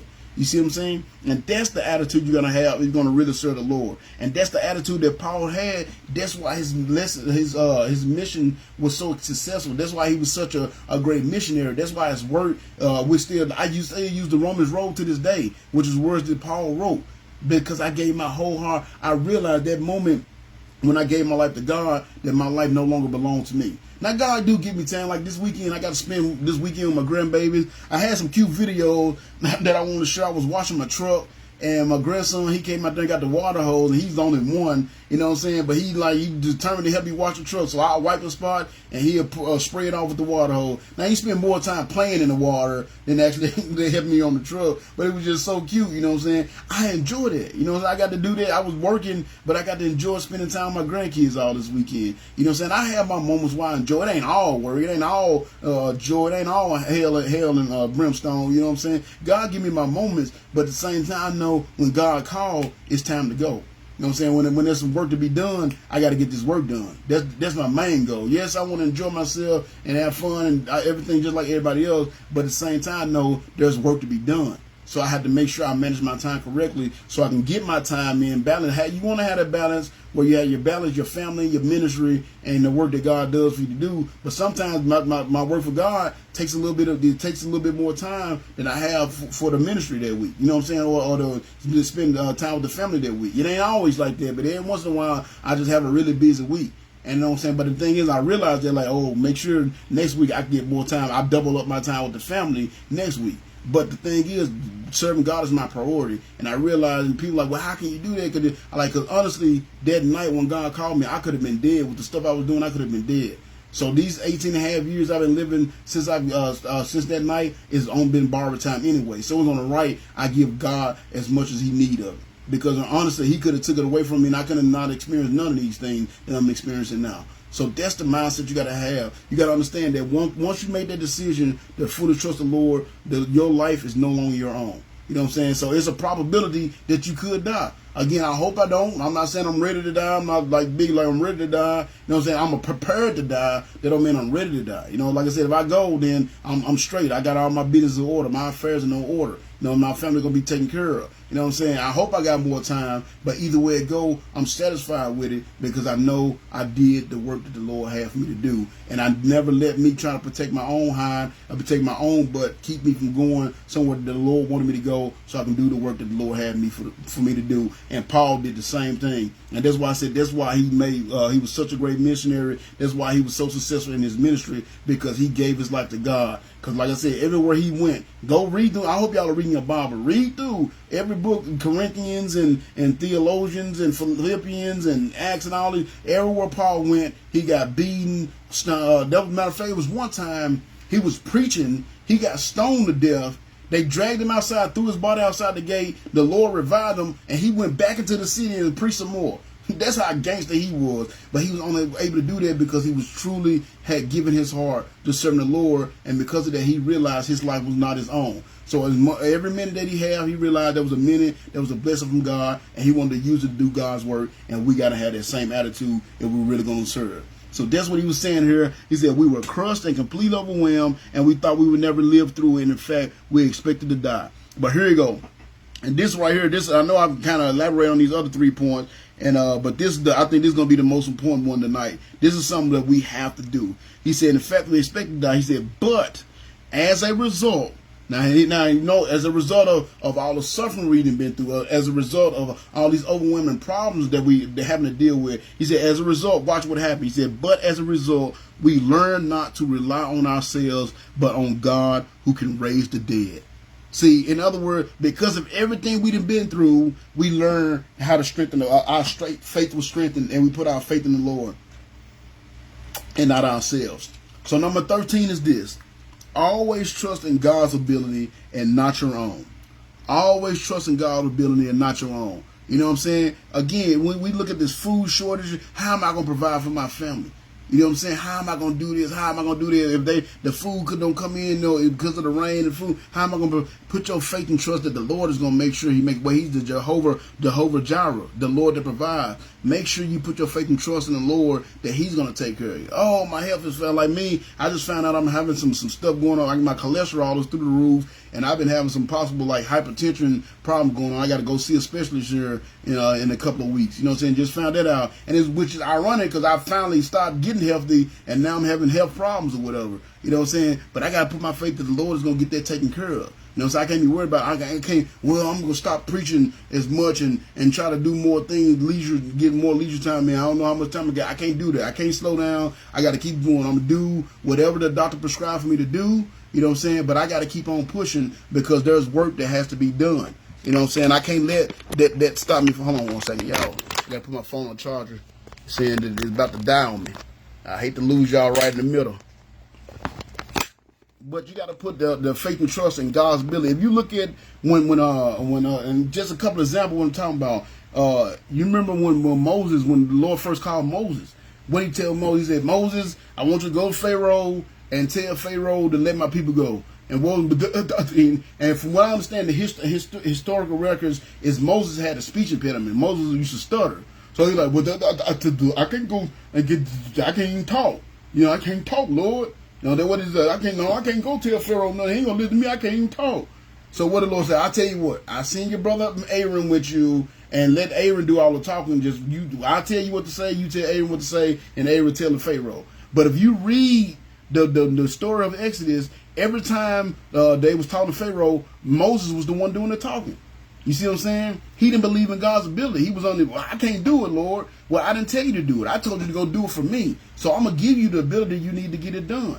You see what I'm saying? That's what happened when you believe. And again, he went in there and go read through Exodus. I think it was like 1 or 2 times where Aaron said something. But a majority of the time, whenever something been said, it said Moses said this. Moses said that. Moses told Pharaoh this. Moses told Pharaoh that. See, he told God he couldn't do it, but God knew he can do it. God is never going to tell you to do something that he don't know you can do. So if God tell you can do it, it's because he know you can do it. You might not be able to believe that you can do it, but God knows you can. Because, you know what it say? I can do all things through Christ who strengthened me. So So you put your faith and trust in God, you can do anything in this world. You see what I'm saying? That's what you got to understand. We saw that. So with Moses, he didn't believe in God's ability. But then another one of my favorite stories, I just got to reading this book, the book of Daniel. One of my favorite stories in the book of in the Bible is the book of the story of Shadrach, Meshach, and Abednego when they was facing the fiery furnace. You know what I'm saying? Pharaoh told them, hey, it wasn't Pharaoh, it was the king of Babylon. I think it was Nebuchadnezzar at the time. And he said, he built this gold statue, 90 feet tall, I think it was like 9 feet deep, thick, all gold. You know what I'm saying? He said, now when y'all hear the instruments, told everybody that was there, everybody, all the important people was there, all the officials, everybody was there. He said, all right, when y'all hear the instruments play, I want you to bow down and worship this statue. You know what I'm saying? Now Shadrach, Meshach, and Abednego, they was faithful men of God. They knew they life, but like we talked, they knew their life wasn't their own. So when he told them to do it, they didn't do it. So of course, when people was hating on them, they was, Pharaoh, hey, them Jews that you put in charge of everything, they didn't bow down to your statue when the music played. So he brought them up there in front of everybody. Did y'all not bow down in front of the statue like I told y'all? And they were like, nah, we didn't. He said, well, maybe you didn't understand. He said, maybe you didn't understand the command. I tell you what, I'm going to give y'all another chance. I know y'all some good guys. So what we'll do, we're going to play the instruments again. And when we play the instruments again, this time, I want to make sure y'all bow down. And then I can spare y'all. Because if not, I'm going to throw you in the fire. And who can spare you from this? And my favorite line, they like, man, look, King, we ain't worried about you and your threats. You know what I'm saying? That we serve a God. We know we serve a God that can keep us from the fire. You see what I'm saying? They had their faith in God's ability. But then guess what they said? And this shows you that they knew their life on their own. He said, now even if God don't take us from the fire, we still ain't gonna worship you or your little punk God. You see what I'm saying? He said we believe that we serve a God that can pull us out of that fire, that can keep us from being hurt by that fire. Yeah, but even if he don't, we still ain't worshiping you or your gods. And they told him this in front of everybody. So he was pissed. You know what I'm saying? He was pissed. So what happened? He got so mad, it said his face became distorted with anger. He was so mad. So the furnace was already hard enough to kill, kill a man and burn him up. He said, I wanted it to be 7 times harder. He wanted to make sure they was dead. You know what I'm saying? And then he got 3 of his strongest soldiers out of his army and told them to bind them up and throw them into the fire. And he said the fire was so hot that when these men went to throw them in, the soldiers that went to throw them in, they died. And they said the flames leaped out of there and killed them. And Shadrach, Meshach, and Abednego fell down in the flames. And then it says that like he's sitting there thinking they gonna be sizzling. He ain't hearing no sizzling, no what's going on. Next thing you know, he looked in the fire and said, man, did we not throw 3 guys in the fire? And they're like, yeah, King, we did. He said, well, why is there 4 in there walking around in the fire? They ain't even touching them. And he said the 4th one looked like the Son of God. He said, call them out. Hey, y'all come out of there. And he said, when they came out the fire, that it said they didn't even, not one hair of their head was singed. It said their clothes wasn't burnt. It said they didn't even smell like smoke. Now, the 3 dudes that went to throw them in got burnt up, and they just got close to it. These guys walked in the fire. You see, they walked around in the fire and came out, didn't even have a smell of fire on them. Why? Because they believed in God's ability. They believed in God's ability. And that's what Paul was saying. But man, we done been through so much stuff that I know God got our back. We've been through so much. We've suffered through so much that it's no doubt in our mind that no matter what we're going through, no matter how bad the situation is, God got our back. See what I'm saying? That's what suffering does. It shows you that God has your back. It shows you. You know what I'm saying? I used to hate my life the way I grew up in North Memphis. I used to hate that I was the son of 2 crackheads. I used to hate that I was poor. I used to hate that I was molested. I used to hate all the bad stuff that happened to me until I got older and I really understood how God works. And now I thank God for everything I went through because it showed me without a doubt that he is real and he has my back. You know what I'm saying? It shows me that I got to depend on his abilities and not my own. That's the only way you're going to make it through this life. If you depend on yourself to get ahead, you depend on yourself to keep yourself protected and provided for, you're going to fail. I put my faith and trust in the Lord. You see what I'm saying? I put my faith and trust in God. You see what I'm saying? Because he's done it so many times. There's so many times in my life growing up in North Memphis, I could have been dead. Now, I've had bullets come through my house before. I've been outside playing, and dudes just got into shooting before. Bullets whizzing by here up there playing basketball at Greenlaw Community Center. Bullets whizzing past our head while we out there playing basketball. So many times I could have been dead, but God always protected me. You see what I'm saying? And it taught me, instead of getting bitter about it, it taught me that, hey, God has your back. You know what I'm saying? Not that I won't go through problems, not that bad stuff won't happen to me, but those things are supposed to make me stronger and bring me closer to God and not push me away from the Lord. And it teaches me how to put my faith and trust in God's ability. And that's what they saying. Man, we went through so much stuff. Again, Paul went through, he was shipwrecked twice. You know what I'm saying? One time he got shipwrecked, almost died from the shipwreck, then, you know, able to make it to land, and then while I was on land making a fire, a snake came, a very poisonous snake came out and bit the dude. It's like no matter what happened, what he did, he's like it was always something going on. But he still made it through it, and he kept on serving the Lord. Why? Because he believed in God's abilities. You see what I'm saying? Another example, then I'm going to move on for this point, but just this point is so important. Another one, and you see the success. So we see the success of Shadrach, Meshach, and Abednego. Matter of fact, after they got pulled out their fire, it said the king made them some of the highest officials in his kingdom. Why? Because they believed in God's ability. So God elevated them. You see what I'm saying? Moses got elevated once he started believing. He didn't believe at first. He doubted at first. But then again, you see through Exodus, he started believing and he started talking to Pharaoh and he got elevated. He became a friend of God. And then another one, y'all know well known, David.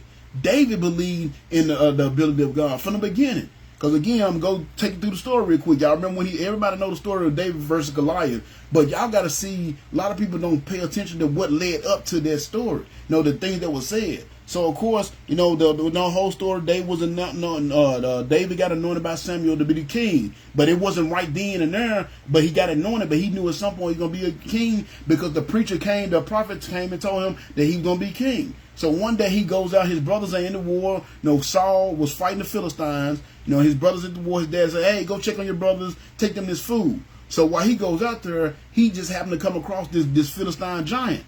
Now, what was going on, and I don't want to belabor it because I got to get to my next couple of points, but basically what was going on, this Philistine giant was coming out, and he was basically cursing the Israelites out. You know, every day, twice a day. He said he did this for 40 days straight. Night and day, he came out and cursed the Israelites and pretty much blasphemed God. You know what I'm saying? And just so happened, this day he came out, David saw him. And David was like, man, nobody ain't going to do nothing. Y'all just going to let him talk about our God like that? Nobody ain't going to do nothing? And you know what I'm saying? Now all the soldiers, all the trained soldiers, all the dude that was trained for war, they was scared. David wasn't even a warrior. He just watched the sheep. He was a shepherd. You know what I'm saying? But he was so his faith in God was so strong. He was so convinced of God's ability that he went and told the king, man, don't even worry about this dude. I'll take care of him. And the king like, man, boy, please. Like, this dude has been in the army that you about to go face. Not only was he a giant, he's been in the army since he was a boy, and you only a boy. There ain't no way in the world that you're going to be able to face him. But guess what he did? He said, when I was out there watching my sheep, a bear came and a lion came, and I took the lion and the bear by their jaw and clubbed them and killed them. And I pulled the sheep out of their jaw. He said, because the Lord protected me from them. He said, and just like the Lord protected me from the bear and the sheep, he's going to protect me from this pagan Philistine right here. You know what I'm saying? So then they like, no, he convinced them to let him try. So they're like, all right, man, go ahead. And then they try to give him all this armor and all this stuff. And he's like, man, I can't wear this stuff. It's too big for me. He said, I need some. He said, I got my staff, my shepherd staff. And he grabbed like 5 rocks. And he only needed 1 rock. That's the crazy. He only used 1. He grabbed 5 rocks. So he started walking toward the Philistine. And the Philistine see him like, who is this little dude coming to fight me? Like, I'm the champion. You know, I've been murking dudes since I was like little. And this young man, this little kid gonna come and fight me? So he started cursing David out, talking bad about David, and telling David what he was gonna do to him. And David said, man, I'm gonna take your sword and cut your head off, and I'm gonna feed your army to the bird. He said, because you come to me with all these weapons. He said, but I'm coming to you. He said, I'm coming to you in the power of the Lord. See, he like, God got my back. Like, you come to me with weapons. You think your weapons and your shields and all that's going to protect you. He said, but I know I'm protected because God got my back. So he said the dude ran toward him. So he ran toward the dude. Then, of course, y'all know the story. Took the rock, swung it, 1 swing, bam, right in the middle of the head. And what happened? The Philistine went down. And then it said he went over there took the Philistine's own sword and cut his head off with it. Why? Because he had his faith in God's ability. You know what I'm saying? He was just a shepherd. He was just a boy. He wasn't no warrior. You know what I'm saying? So if he would just look at, well, I'm just a shepherd. I just watch sheep. Why? How can I fight this Philistine giant? If he would have looked at his own self and his own ability, he never would have got that victory. Maybe never would have became the king that he was. But because he put his faith in God's ability, he told the Philistine, you come to me with sword and spear, I'm coming to you in the power of the Lord. He said, matter of fact, he said to God, he said, I'm going to defeat you today because this battle is not mine, it's the Lord's.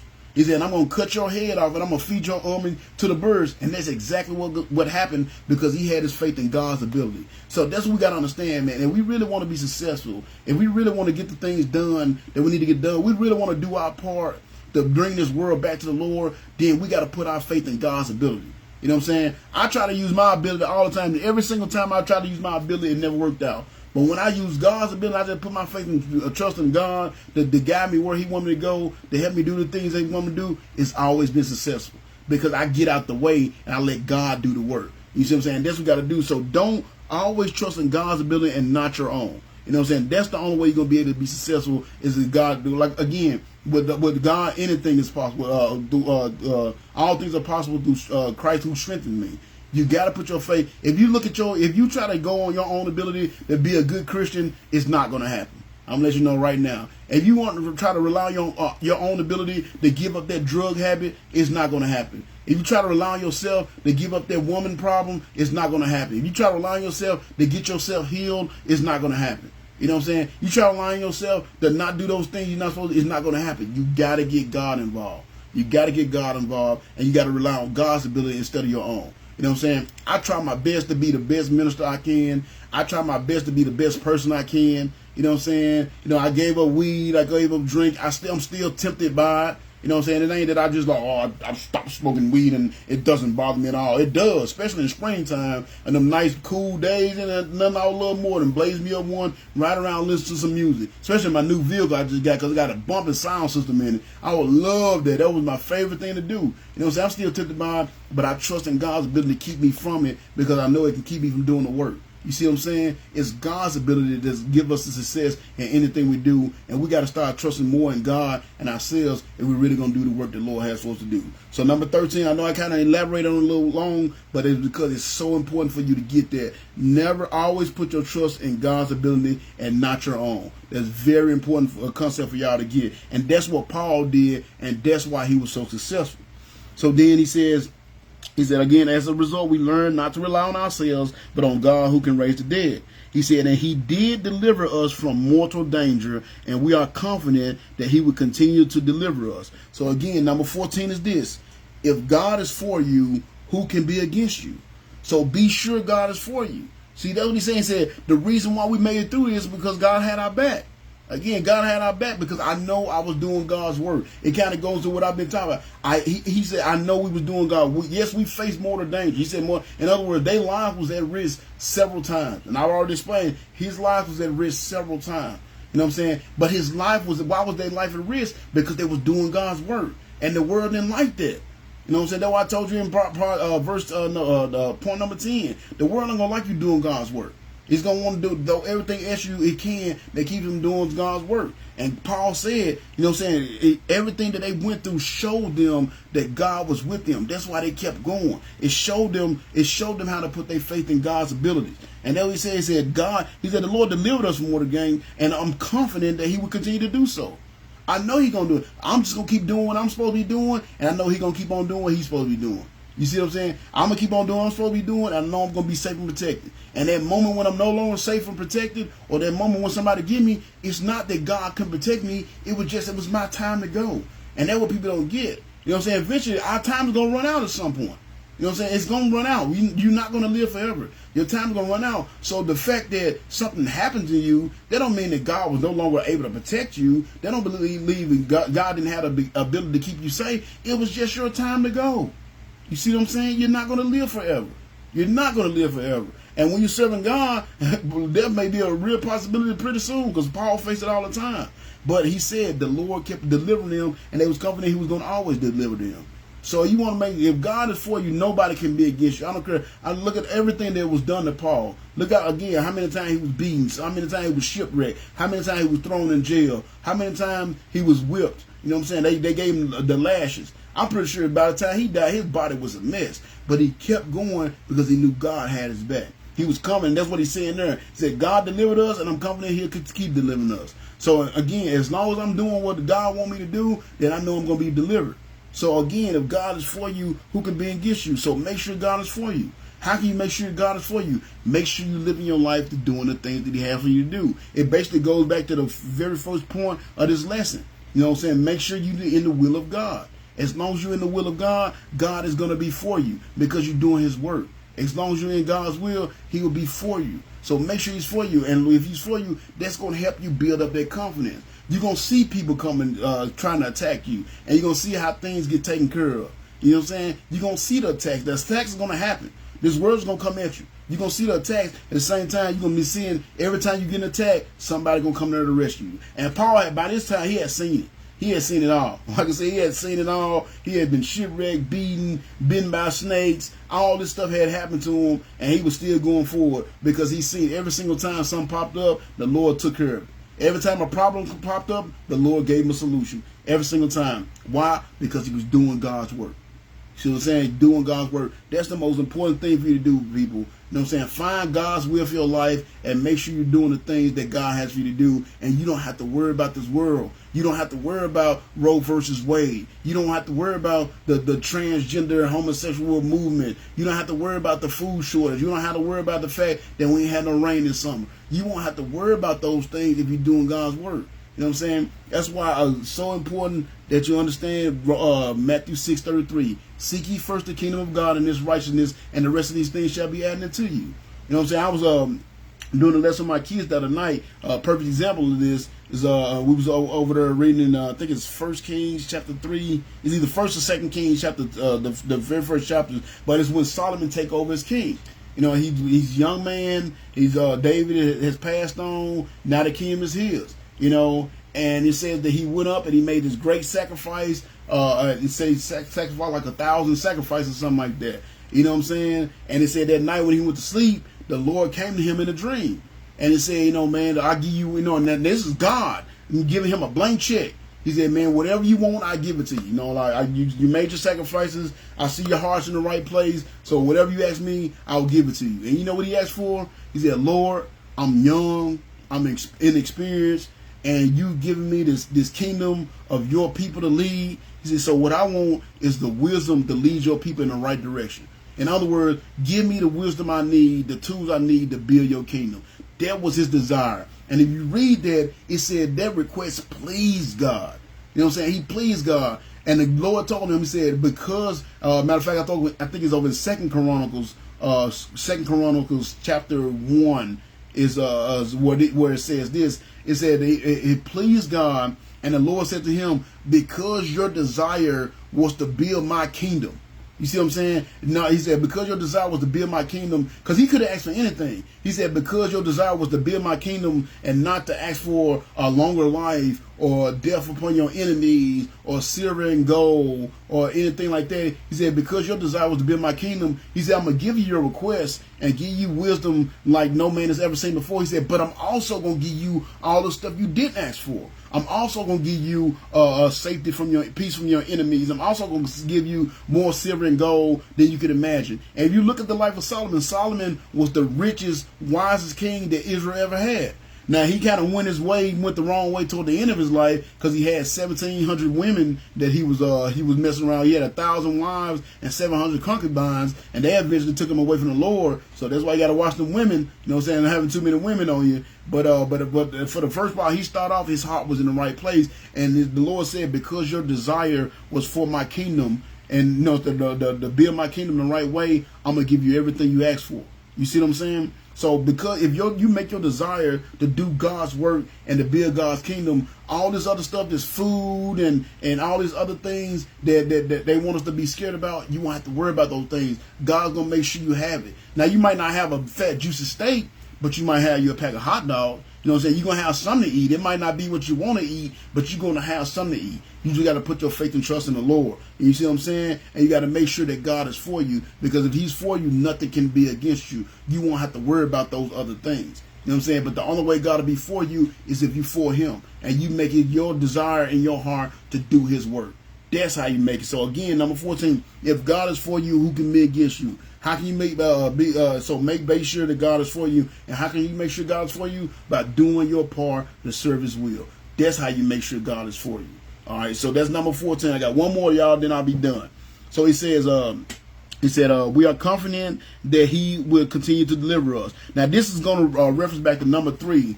And remember, number 3 was this. And this shows you how important it is to do this. If y'all remember from last week, number 3 was always pray for the blessings of God for others. That's one, and I told y'all that's one of the key elements of prayers. That's how you get your prayers answered. It's not to be praying and begging for stuff for yourself, to be praying and begging, asking God for stuff for others. And watch what Paul say about that. He said he will rescue, and he will deliver us from mortal danger, and we are confident that he will continue to deliver us, and he will rescue us because you are helping by praying for us. See what I'm saying? He's like, the only reason, he said, all this stuff that we're going, he basically said, all this stuff that we're going through, and we've been able to make it through, I know I'm making it through it because you're praying for us. He said, I know that we're able to make it through these things because you are praying for us. That is very deep. Because like I said, y'all know the stuff I faced, growing up in Memphis. I've told y'all about it before, but I always made it through. And I always thought I was just lucky, or it's because I was something special. But what it was, my grandma was always praying for me. My grandma was always praying for me. My church that I was attending, the Halliburton Baptist Church when I was little, they was always praying for me. That's why I was able to make it through. Some of my kids, I do all the time. I pray for my kids. And my younger son, he got out, he did his thing, sowed his royal oats, and he ended up having to move back in. And I remember, it wasn't even a year after they had left out, and they finally started seeing, because they got out, they did their own thing, got away from church, and got into the drugs and partying, the girls and all that stuff. And stuff went bad for them real quick. It only took a few months before they realized that they was going down the wrong path. And I remember my kids took me out one time, and they were telling about some situation they've been in, and they said, Dad, and this took my, I'll never forget it, said, Dad, thank you for praying for us. Like, we've been in some situations since we left the house that where I know we should have been dead or in jail, and it was some crazy, miraculous thing that always happened that got us out of it. And they said, I know for sure it's because you're always praying for us. And that's why, man, make sure you're praying for your kids. Make sure you're praying for everybody in your world. If you say that you love somebody and you're not praying for those people, you don't really love them. You know what I'm saying? Make sure y'all praying for me. You know what I'm saying? Make sure you're praying for me. I need that prayer. You know what I'm saying? My family needs that prayer. Help me stay encouraged to keep going. You know what I'm saying? Pray, but I try my best to pray for everybody. I told y'all before, if I pray on Wednesday nights, I do pray, and I'm often late to church because of it. I get out of work a little early, and I come home, take a bath, and I fast. I usually fast on Wednesdays, and then I come home, take a shower, and I pray, and I may pray somewhere between an hour and a half and 2 hours. Probably, if I pray an hour and a half, an hour and 25 minutes of that is praying for other people. I might, and I've had time. I'm not saying this to brag, y'all. I'm serious. Like, it's been a couple of times where I'll go through a whole prayer and didn't even ask for nothing for myself. Not purposely like, oh, I'm not going to ask for nothing myself. I was just so busy praying for others that I forgot to pray for myself. And I just like, oh God, I forgot. Just take care of your boy. You know what I'm saying? Like you've always done. Just take care of your boy. Just something real quick. You know what I'm saying? Why? Because that's how you get your prayers answered. And that's what Paul's saying here. I know the reason why we're making through these things is because y'all are praying for us. So again, I know that was our point number 3, and I'm not going to reteach it because I already taught it last week. If you want to see where I really got into it, go and watch the last week's video. But I did want to bring it up because that's twice that came up in this same lesson because that's important. When you go to God, man, don't go to God whining and begging for stuff for yourself. Make sure you praying for God for things for others. Make sure you praying for God to give you things that's going to help him do his work. That's what Solomon did, and that's why Solomon came as great as he was. Lord, I want the tools I need to build your kingdom. I need the wisdom I need to guide your people in the right way and build your kingdom. those are the things that you should be praying for. And you pray for those things, your prayers will get answered, and you will get those things, but you will also get everything else as well. That's why I said Solomon's prayer was the perfect example of what Jesus said in 6:33, seek ye first the kingdom of God, and the rest of these things shall be added unto you. Because he asked God for wisdom to lead his people in the right way, and God said, no, I'm not going to give you this wisdom, but I'm going to give you everything you didn't ask for. And he ended up having a long life. He had peace his entire life, and he was one of the richest kings that was. He said he was so rich that silver and gold was just like regular wood. It was about the same equivalent of wood. It was nothing to have silver and gold. That's how rich his kingdom was. Why? Because he sought God first. He prayed for something for others first. He wanted to build God's kingdom, not to make himself something great. He wanted to build God's kingdom, and that's how he got those blessings. So I kind of preached there, but I want to get to this last point so I can get on out of here. Y'all can get out of here and get the rest of your night. But I just want y'all to know how important it is. He said he will rescue us because you are helping by praying for us. And the last point is something that you don't realize. When you're praying for people, you actually benefit from it as well. Not only by getting your prayers answered, but you get a piece of the credit for the work they do. Because watch what he said. He will rescue us because you are helping by praying for us. And as a result, many will give thanks to God because so many people's prayers for our safety have been answered. So number 15 is this, and this is my last point. I'm going to stop right there. Number 15 is this. When you pray for the workers, you get some of the credit for the work. That's the beauty of the way God works. Like when y'all praying for me, you know what I'm saying? Like I told y'all, every Saturday I go out. So make sure when y'all praying for me Saturday morning, y'all get up, y'all can remember, man, I pray God, John is safe, and I pray that he goes somewhere, he leads somebody to the Lord. When y'all praying for me, guess what? If I do lead somebody to the Lord, you're getting a piece of the credit for that work, even though you weren't there, because you was praying for my safety. You see what I'm saying? That's what Paul was saying. It's other people that's going to give praise to God because you're praying for my safety. And we're able to do this work because we're able to stay safe because y'all are praying for us. And because y'all are praying for us and we're staying safe, people going to get glory to God and you're going to get some of the credit for it. You know what I'm saying? It's something I do. Like we got a guy that goes to our church. His name is Terry Godwin. Phenomenal soul winner. Phenomenal soul. I don't want to say I'm envious of him, but I really admire the way he's soul winning and the thing he's been doing. And I kind of model my soul winning zeal after him. I really admire his soul winning zeal, you know. And he's a truck driver, and he basically goes all over the country, you know, lead people to the Lord. You know what I'm saying? Got some phenomenal stuff. He even wrote a couple of books of opportunities he's had to soul winning. And guess what? Every time I pray, I'm praying for Brother Terry. I'm praying for Brother Terry to get out there. I pray for God to keep him safe while he's on the road. I pray for God to give him the wisdom to come across the right piece. I pray for God to give him the confidence to share that gospel with others. You know what I'm saying? I'm always praying for him. So when he out there and he's got these phenomenal stories, he's leading you to the Lord, guess what? I'm getting some of the credit for it as well because I was praying for him to do so. That's why it's so important. So not only do praying for others get your prayers answered, it also help you get rewards in heaven. You're going to get to heaven. If you praying for me in my ministry, and this ministry be successful, you're going to get to heaven and have rewards waiting on you that you didn't even work for. All you did was pray. You see what I'm saying? But that's the goodness of God. He rewards anything that you do for him, anything that you do for his kingdom, he rewards you for it. It ain't like the devil. Devil, he'll give you some stuff here and there, but you know what I'm saying? Like I always say, if you're going to serve the devil and do the things the devil wants you to do, he'll give you some stuff, but I guarantee you he's going to always take more than he gives. God is not like that. He'll give you credit for even work you didn't do. You know what I'm saying? I led 3 people to the Lord this past Saturday.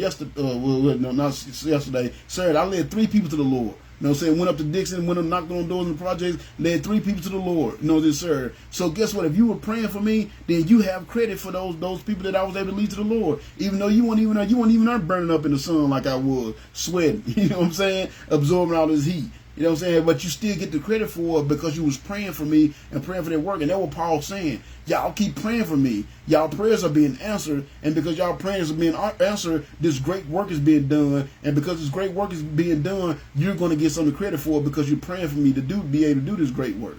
That's why it's important. So again, when you go to God in prayer, don't go to God asking for stuff for yourself and whining, oh Lord, I need a better job, or I need a bigger house, or a nicer car, or some better food in my belly. Go to the Lord, man, please make sure your servants are safe. You know, so that's something I pray for, especially like when I get to think about missionaries that's in hostile territories or people that's in lands where they're persecuted for spreading God's word. I'm praying for those people all the time, constantly. Pray for them every day. You know what I'm saying? I pray for like the police, and I pray for the soldiers that's in the army and the armed forces. I pray for ambulance workers. I pray for fire department. Anybody that put their life on the line to help others. I pray for those people every day. You know what I'm saying? I pray for God's servants all the time. Lord, please give them the courage to keep going. Lord, please let them have the safety and the resources they need to get the work done they need to get done. Encourage them so they don't lose the faith. You know what I'm saying? I pray for others. And that's how you get your prayers answered. And that's how you get blessings in your life. That's how you get rewards. Like I said, when you praying for people that's actually doing the work, you know what I'm saying? I can't, you know what I'm saying? I don't think I'm a missionary type. The Lord hasn't shown me I'm a missionary because I'm really OCD about stuff. And I got to have stuff a certain way. I don't know if the missionary be thing. Now, the Lord tell me to go, I'm going to go, of course, because my life is not my own. But as of right now, my job is to do the Lost Sheep Ministry, which is where I'm at. So since I'm not over there in the foreign lands, I'm not over there in the Philippines and over there in Iraq and all these places that these guys are going, I'm not over there. I can't be over there, but I can pray for the people that's over there. So even though I'm not over there doing the work with them physically, I'm still going to get credit for some of the work they're doing because I'm praying for them. That's how important it is to pray for others. So not only do you benefit directly by getting your prayers answered by asking for things for others, but also you get some rewards that you're going to get when you get to heaven. Well done. You're going to get to hear that, well done, like my good and faithful servant. Lord, I never went out soul winning with Brother John, or I went out there when I knocked on the door. How do I get all these rewards? Well, you was praying for him when he did go. You see what I'm saying? You was praying for his safety when he did go, and he did make it home safe because of your prayers. Like I said, when I went to live in North Memphis, I didn't realize how dangerous it was. I mean, I was walking through North Memphis, which is dangerous, but we walked to school every day. You know what I'm saying? I'm 5, 6, 7, 8 years old, and our school was we went to Grant Elementary, and I lived about 2 miles away from the school. So I had to walk to school 2 miles to school every day through one of the worst neighborhoods in Memphis. And every day I made it to school, and every day I made it back home. Now, some days I got chased by bullies. Some days I got chased by dogs. You know what I'm saying? I got beat up a couple of times, but I always made it back home. Why? Because my grandma, when I got up that morning, when I left out the door, my grandma was praying for me. And I'm pretty sure she was praying for me all throughout the day. Lord, bring them back home safely.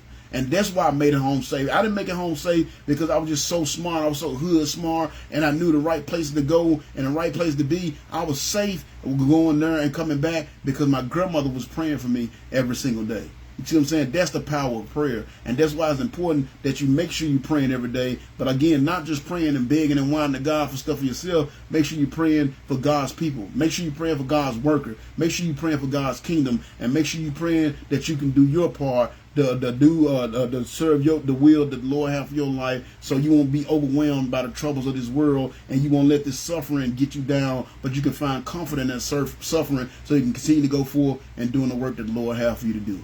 So that's it tonight, y'all. Like I said, it was only 6, but I knew these was some 6. It was 6 good ones. I told y'all that it was only 3 verses, but there's so much deep stuff in here. So I hope y'all enjoyed that. I really hope y'all that helped y'all out. And if you're not doing these things, then it put you under conviction to do so. Like I said, man, if you know you too lazy to get your butt out there and do the work, at least do some praying. Like if you just sit at the house, you can sit at your house and pray. You know, at least do some praying for the people that is doing the work. But I advise you to get out there and do it for yourself as well, so you can build up your own rewards. But even if you don't, at least pray for the ones that is doing the work.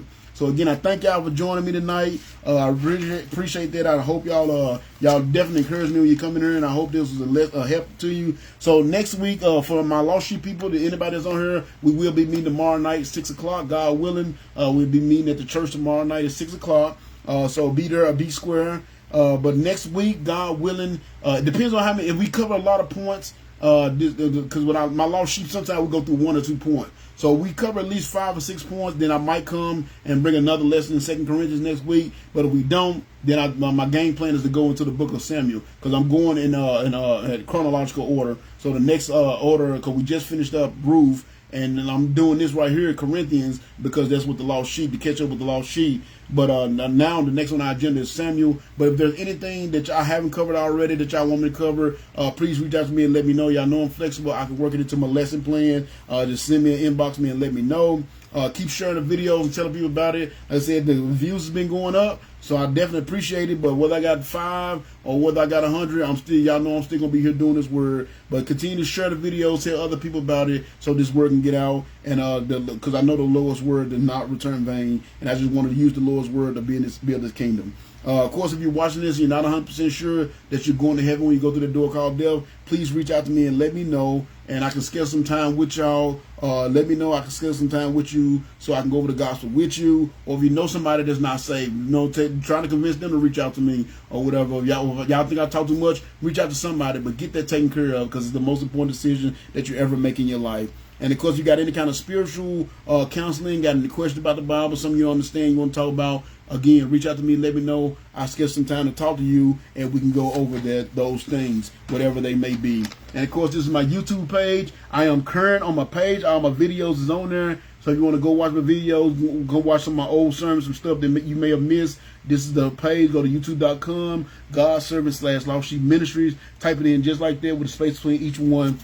It'll take it to my channel, and you can watch my videos that way. And make sure if you do go to my channel, watch the videos, that you subscribe. And that way, anytime I do post new videos, you will always be alerted that I did that. So again, thank y'all for tonight. Thank y'all for being here tonight. Thank y'all for being faithful. And I just pray that this lesson was able to help y'all. So I'm going to go ahead and pray, and then I'm going to get out of here. Dear Lord and Heavenly Father, thank you so much for watching over us. Thank you so much for this wonderful lesson, Lord. Thank you so much, again, for Paul. I just love his faithfulness. He's definitely one of my favorites in the Bible. He's right there, but honestly, it's Jesus. Of course, Jesus is my favorite, and then it's Paul. One of my favorites. One I love Daniel too, and it's really hard, but man, I just really love Paul. I love his zealousness for your word. I love his faithfulness. Even though he was going through so much, it never stopped him from doing your work, Lord. And that's why I want to be like that bulldog with a bone. You know, no matter what go on, I'm going to continue to go forth doing your work. I want to be that person, because I know that's the only way that I'm able to do my part to be your kingdom. And I pray that the others that's watching this video will feel the same way in their hearts, Lord, and just help them see that if they're going to serve you, they're going to go through some things. Our life is going to be in danger. You know what I'm saying? We're not going to be comfortable as long as we're down here in this world serving your purpose of your will, because the prince of this world don't like that. He want to do everything he can to pull us away from you, Lord. But I pray you just help us see the importance of seeing how important it is for us to stay faithful and keep going forward doing the work. No matter what befalls us, no matter what comes on us, Lord, just be faithful in doing the work that you have for us to do.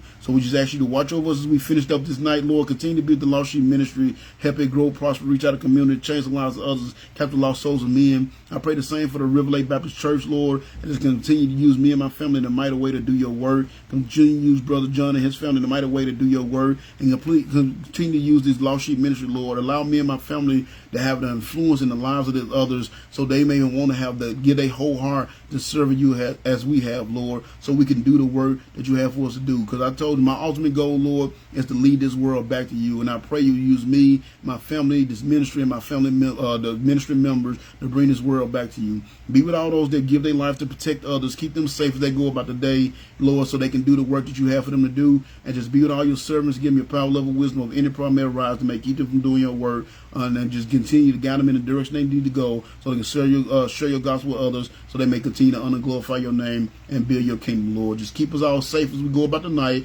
and watch over us and keep us safe and protected, so we can gather here once again to honor and glorify your name once more. We love you so much, and thank you for all you've done and given. And I say this prayer in your wonderful Son, in Jesus' name, amen. So thank y'all for joining me once again tonight. I appreciate y'all hanging in there. Oh, I want to show y'all something real quick. I almost forgot.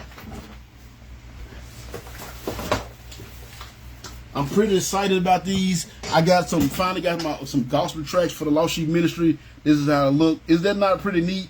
I ordered those on the internet, because when I go out and I give out tracks on the weekends, you know what I'm saying, for the ministry or for the church and everything, and the Lord just put in my heart to do something for my ministry, and they came in this week, and I'm pretty excited about these. So if y'all want some of these so y'all can give out, y'all let me know and I get some to you. But I thank y'all for joining me tonight. I love you all, man, and I'll be praying for you all. And like I said, just continue to pray for me as well. And I pray that that this word has touched your heart, and you will use it to build your relationship with the Lord. So until the next time, always watch your back and pray, and just continue to do the things that God has for you to do. I love you all. Thank you all for everything. Until next time, peace.